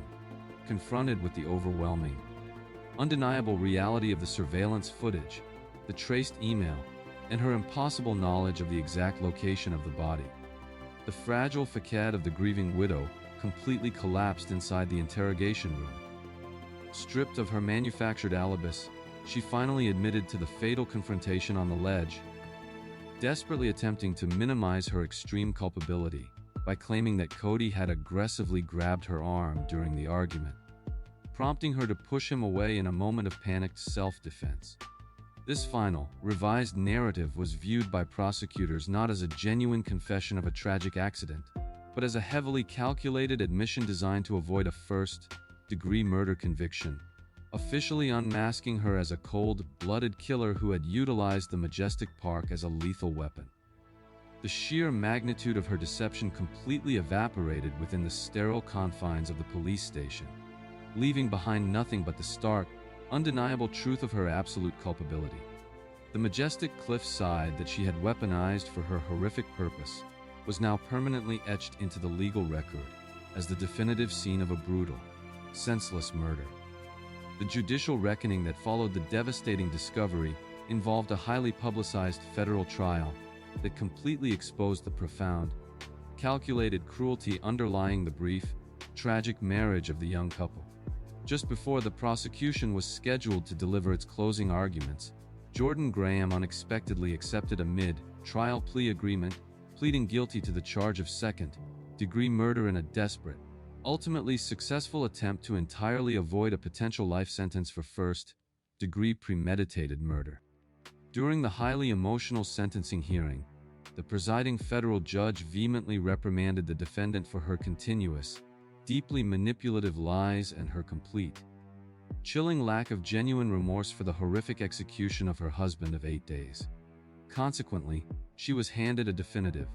unyielding sentence of 30 years in federal prison without the possibility of parole, permanently removing her from the society she had so callously deceived. For the profoundly traumatized family and friends of Cody Johnson, the legal resolution provided a necessary measure of absolute justice, although it could never possibly rectify the sheer, agonizing betrayal experienced by a young man who died at the hands of the woman he loved. The sensational case remains a grim, permanent testament to the terrifying reality that extreme, calculated violence can seamlessly hide behind the most innocent facades,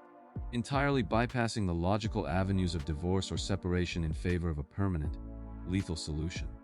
The tragedy of Cody Johnson serves as a permanent, grim reminder that the most lethal dangers often originate not from strangers in the dark, but from those standing directly beside us on the very edge of safety. Her complete failure to successfully orchestrate a missing person narrative demonstrates the absolute impossibility of hiding the truth from modern digital forensics, regardless of how vast or isolating the physical crime scene may be. The chilling concept of a spouse systematically fabricating an elaborate story to explain away a brutal murder forces us to completely shift our investigative focus toward an even more convoluted, deeply disturbing family tragedy. We must now turn our attention to the sprawling, highly publicized case of Letitia Stauch, carefully dissecting how she utilized a labyrinthine kidnapping story, a cross-country journey, and a rented van to obscure the horrific reality of her stepson's execution. This complex web of lies surrounding the disappearance of a child will demonstrate how geographical distance is ultimately entirely useless against relentless, dedicated investigative work.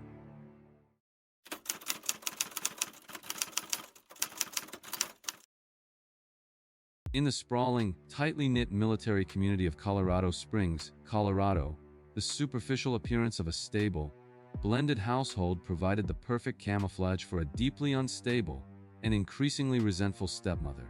11-year-old Gannon Stauch was universally described by his teachers and biological parents as an incredibly vibrant, joyful, and deeply empathetic child who possessed a profound love for video games and outdoor activities. His father, Albert Stauch,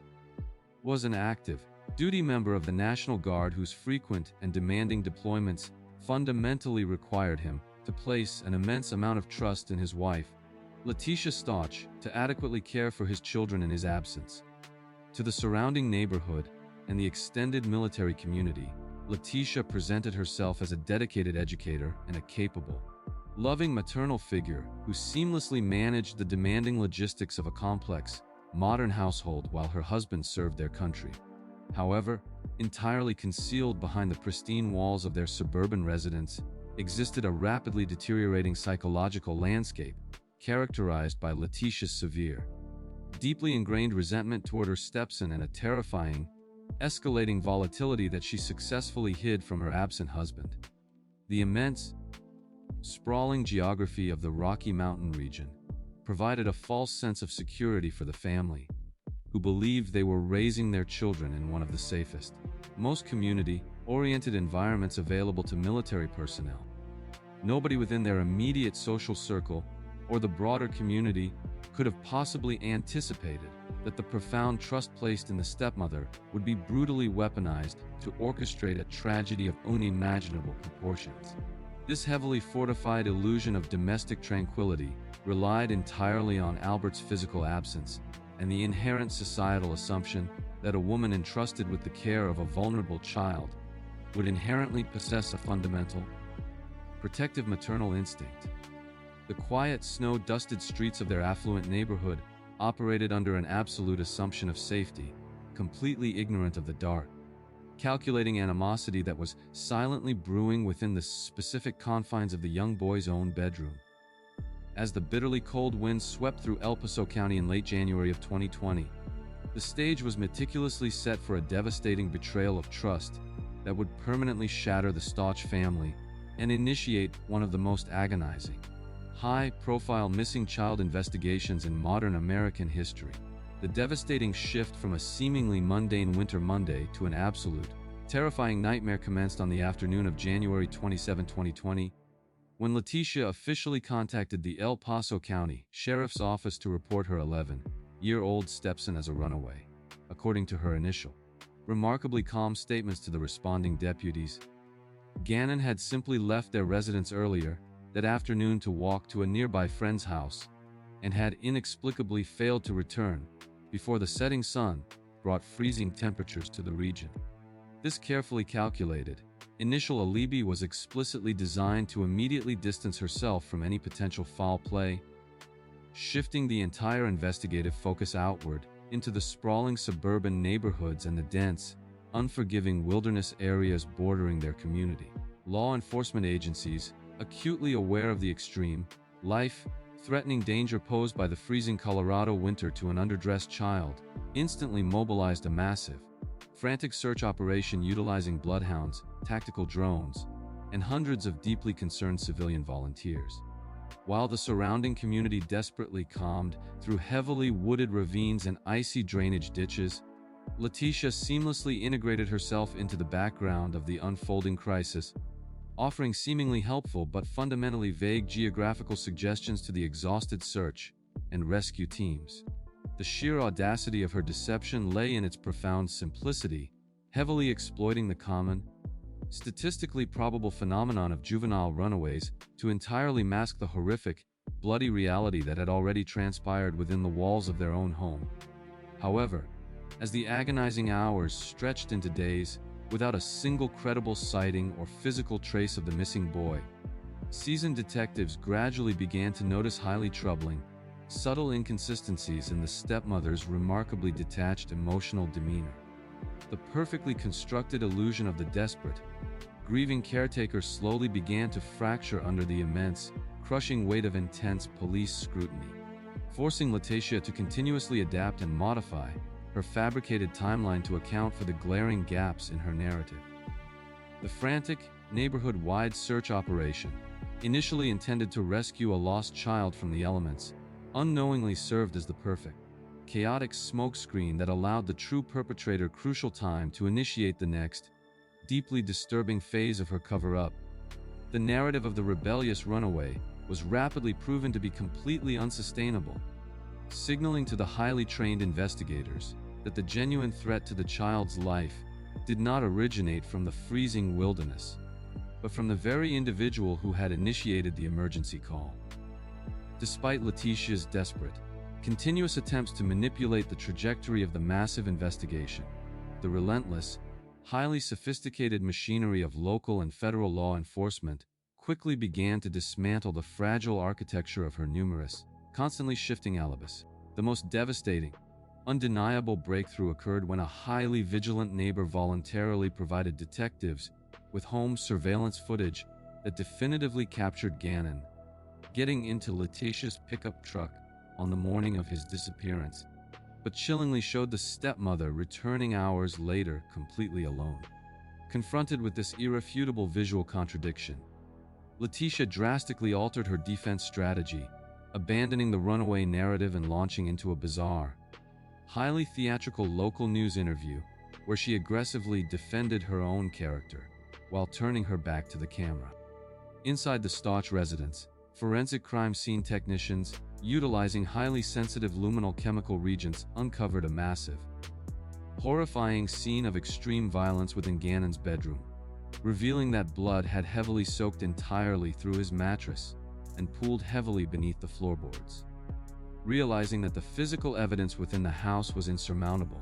Letitia desperately attempted to construct a convoluted, deeply offensive new narrative, claiming to investigators that a masked, Hispanic home invader named Edgardo had violently broken into the residence, assaulted her, and forcefully abducted the child. As the FBI officially joined the rapidly expanding investigation, they meticulously tracked a highly suspicious, incredibly chaotic cross-country journey initiated by Letitia, who had abruptly fled the state of Colorado in a rented commercial van under the guise of escaping the intense media scrutiny. Digital forensics specialists painstakingly followed the GPS pings and toll booth transponder data generated by the rental vehicle, mapping a desperate, highly erratic route that violently cut across the United States from the Rocky Mountains down through the Deep South. Throughout this frantic evasion, she continuously attempted to plant entirely fabricated, digital evidence to support her kidnapping claims, utilizing multiple cellular devices to send fake text messages to her husband in a desperate, ultimately failed bid to maintain her innocence. The staggering logistical complexity of transporting critical physical evidence across state lines perfectly highlighted a profound, deeply calculating level of premeditation that completely contradicted her frantic claims of being a terrified, victimized witness to a sudden home invasion. The supposedly perfect alibi of a mysterious, violent abduction completely collapsed under the immense, unyielding weight of the blood spatter analysis and the undeniable digital tracking data, setting the ultimate stage for a horrific geographical discovery. The terrifying, agonizing climax of the nationwide manhunt materialized weeks later. thousands of miles away from the initial crime scene, entirely shattering the last remaining fragments of the stepmother's highly elaborate, cross-country deception. On the remarkably grim afternoon of March 18, 2020, a routine bridge inspection crew working along the desolate, swampy embankments of the Escambia River in Pace, Florida, made a deeply disturbing, profoundly heartbreaking discovery beneath an interstate overpass. Inside a discarded, heavily damaged suitcase that had been callously tossed over the side of the concrete bridge, local authorities recovered the severely decomposed, heavily mutilated remains of 11-year-old Gannon Stauch, definitively ending the desperate, agonizing search that had captivated the nation. The subsequent, highly detailed forensic autopsy revealed a horrifying, visceral level of absolute overkill, documenting that the young child had suffered 18 distinct stab wounds, severe blunt force trauma to his skull, and a fatal gunshot wound to the jaw. The extreme, frenzied brutality of the physical execution definitively proved that the murder was not a tragic accident or a disciplinary action gone wrong, but rather a deeply personal, intensely emotional slaughter perpetrated with a profound, terrifying level of malice. Latacia Stauch was officially apprehended by federal marshals in Myrtle Beach, South Carolina, violently extracted from her desperate, nomadic flight and finally forced to confront the absolute, insurmountable reality of the forensic evidence she had so arrogantly attempted to outrun. During her subsequent extradition and intense police interrogations, she exhibited a chilling, entirely emotionless demeanor, completely refusing to offer any genuine explanation or remorse for the horrific, calculated execution of the incredibly vulnerable child entrusted to her absolute care. The shocking revelation that she had actively driven across the country with her stepson's decomposing remains hidden in the back of a rented van completely astounded seasoned homicide detectives, illustrating an extreme, unparalleled depth of sociopathic detachment. In that definitive moment of horrific discovery beneath the Florida highway, the incredibly convoluted architecture of her kidnapping alibi entirely imploded, replacing her manufactured victimhood with the stark,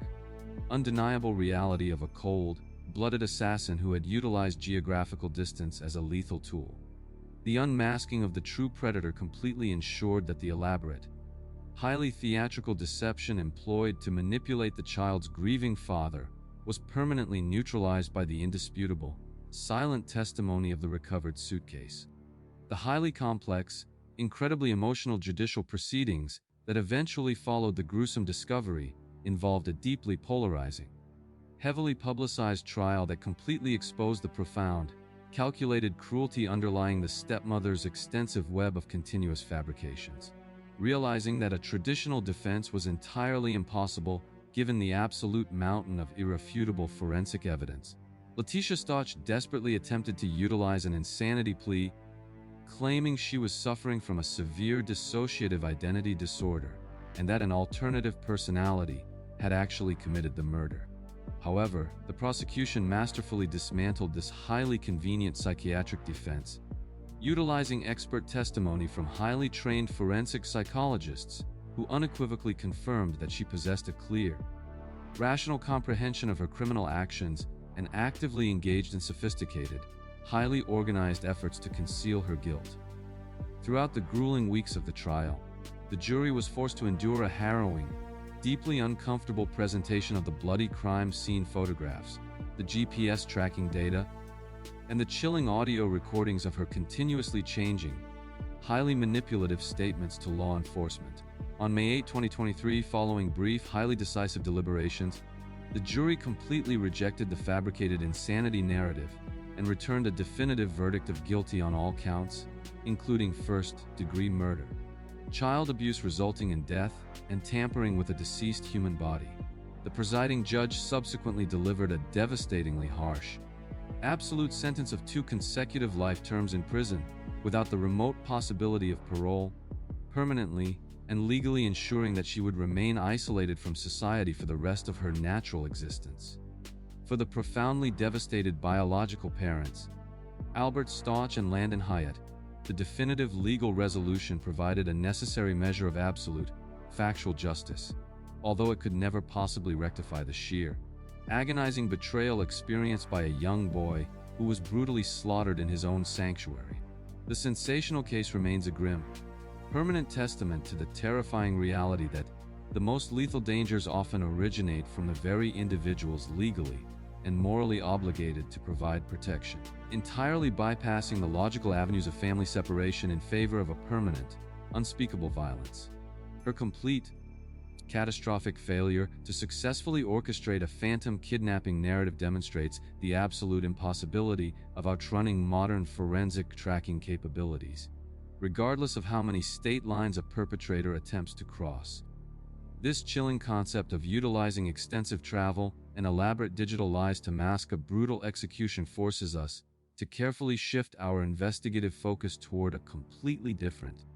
deeply disturbing realm of modern deception, leading us directly into the dark, digital underbelly of the internet to examine the chilling case of Miranda Barber.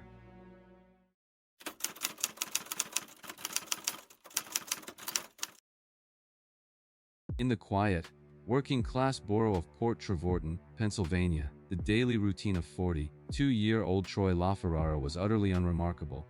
characterized by the predictable rhythms of a quiet, unassuming life. He was a deeply ordinary man,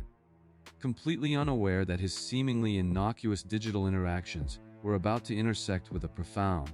terrifying darkness festering within a young, new-lied couple seeking a lethal thrill. 19-year-old Miranda Barber and her 22-year-old husband Alibi Barber had recently relocated from North Carolina,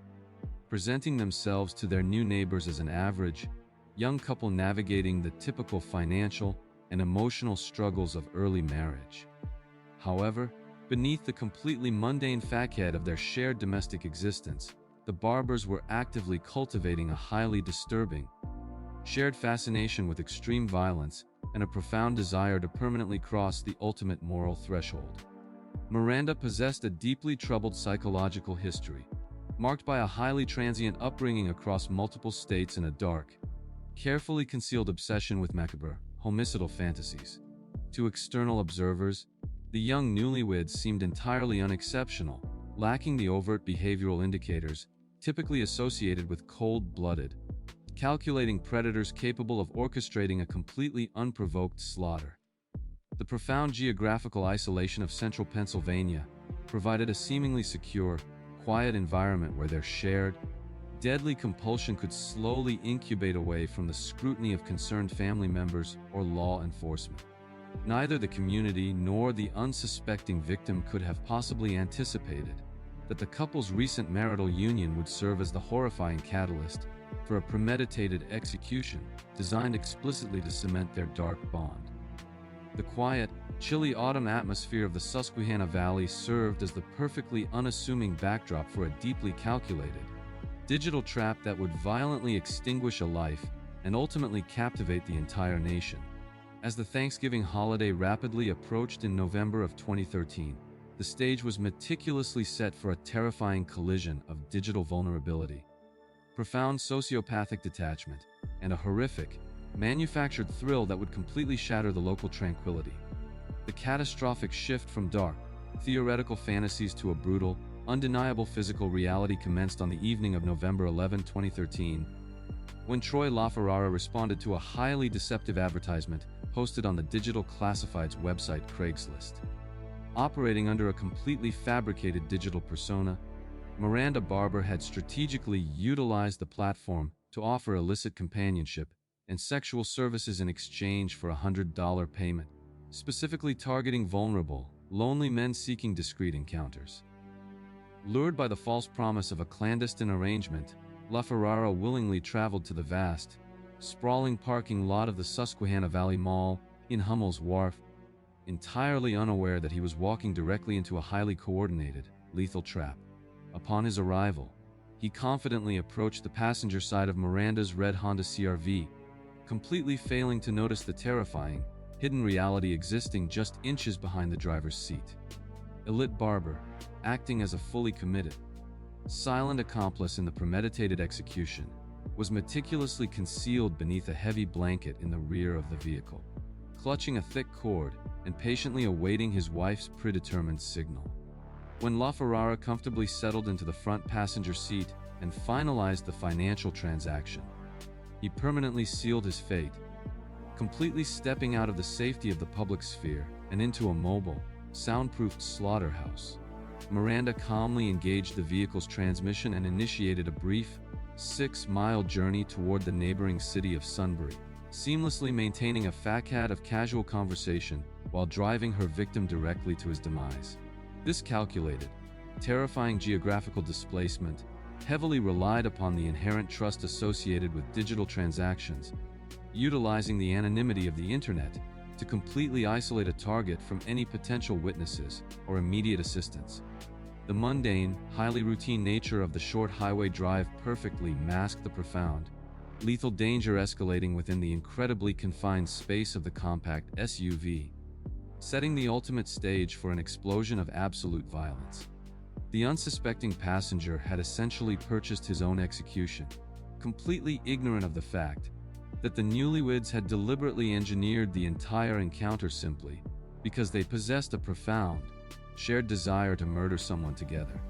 The terrifying execution unfolded exactly as the young couple had meticulously planned, transforming the interior of the moving vehicle into a chaotic, blood-soaked arena of unprovoked slaughter entirely devoid of mercy. Upon reaching a secluded, predetermined location in Sunbury, Miranda delivered the fatal, covert signal to her husband, who immediately erupted from beneath his concealment and violently wrapped the heavy cord tightly around the terrified victim's neck. As Alid aggressively strangled LaFerrara from behind, violently restricting his airway and preventing any potential escape, Miranda simultaneously unleashed a frenzied, brutal physical assault with a hunting knife.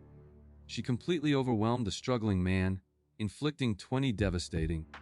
deep stab wounds across his torso and defensive extremities in a highly coordinated, savage attack that definitively ended his life within the confined quarters of the vehicle. Demonstrating a chilling, profound absence of human empathy, the newlyweds callously discarded LaFerrara's heavily mutilated body in a residential backyard, completely abandoning him in the dark before immediately driving to a local retail store. With an absolute, terrifying emotional detachment, the murderers casually purchased industrial bleach wipes, heavy towels, and chemical cleaning liquids to meticulously eradicate the massive amounts of blood soaking the interior of their red Honda CR-V. Following the frantic, highly systematic sanitization of the crime scene, the couple astonishingly proceeded to a local restaurant to enjoy a celebratory dinner, entirely unmoved by the horrific, senseless atrocity they had just committed to commemorate their 3-week anniversary. However, the seemingly perfect, highly mobile alibi of a random, unsolved street crime was almost immediately dismantled by the relentless, sophisticated digital tracking capabilities employed by the responding homicide detectives. Investigators easily extracted the victim's cellular phone records, instantly tracing the very last, fatal communication directly back to the specific mobile device registered to Miranda Barber, permanently piercing the couple's thin veil of digital anonymity. Confronted by the undeniable, irrefutable digital connection to the deceased victim, the Barbers initially denied any knowledge of the encounter, frantically attempting to construct a fragile narrative of self-defense that completely collapsed under the weight of the massive physical evidence. The entire investigation violently escalated from a localized, tragic homicide case into a massive, unprecedented international media spectacle when Miranda Barber, currently incarcerated and awaiting trial, initiated a highly calculated, deeply disturbing interview with a local newspaper reporter. Sitting behind the reinforced glass of the Northumberland County Prison, the 19-year-old suspect shockingly abandoned any pretense of innocence or self-defense, casually delivering a profound, completely unsolicited confession that completely astounded seasoned law enforcement officials. She chillingly claimed to the horrified journalist that Troy LaFerrara was merely the latest victim in a sprawling, highly organized hidden history of extreme violence, firmly asserting that she had personally murdered at least 22 other individuals across the United States. She meticulously detailed a deeply convoluted, horrific narrative, claiming that she had been forcibly initiated into a violent satanic cult in Alaska at the age of 13, where she was systematically trained to become a ruthless, prolific assassin. She confidently boasted that she possessed the exact geographical coordinates for a massive, cross-country trail of bodies spanning from Alaska and Texas to North Carolina and California,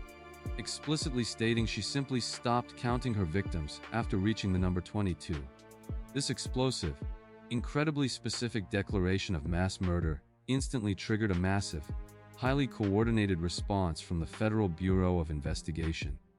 forcing authorities in multiple states to urgently reopen dozens of unsolved cold cases and missing person files. The sheer magnitude of her horrific claims completely eclipsed the brutal reality of the LaFerrara execution, transforming a local thrill kill into a terrifying national manhunt for the hidden victims of a supposed teenage serial killer. The intense global scrutiny placed an immense, crushing pressure on the investigative teams, who were forced to dedicate vast resources to verify the chilling, highly theatrical statements emanating from the deeply disturbed mind of the young prisoner. However, despite months of exhaustive, highly rigorous forensic cross-referencing and extensive field investigations across the country, federal authorities completely failed to uncover a single shred of physical evidence corroborating her massive,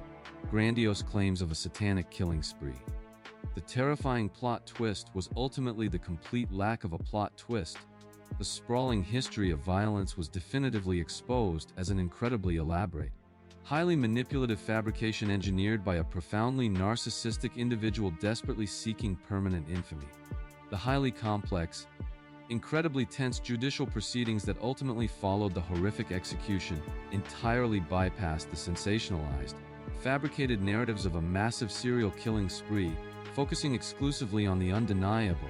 brutal reality of the single, undisputed murder. Facing an absolute mountain of irrefutable digital evidence, the explicit confession of her accomplice husband, and the overwhelming, undeniable forensic reconstruction of the bloody vehicle interior, Miranda Barber's highly theatrical defense completely evaporated. In August of 2014, recognizing the profound impossibility of successfully fighting the charges in a court of law, both Miranda and Alit Barber accepted a highly negotiated plea agreement, officially pleading guilty to the charge of second-degree murder. This calculated, desperate legal maneuver allowed the young couple to entirely avoid the very real, terrifying possibility of a first-degree murder conviction and the subsequent implementation of the death penalty, which prosecutors had aggressively intended to pursue. During the highly emotional sentencing hearing the following month, the presiding judge vehemently condemned the newlyweds for their profound, calculated cruelty and their complete,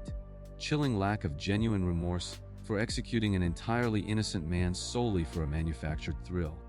Consequently, both perpetrators were handed a definitive, unyielding sentence of life in prison without the remote possibility of parole,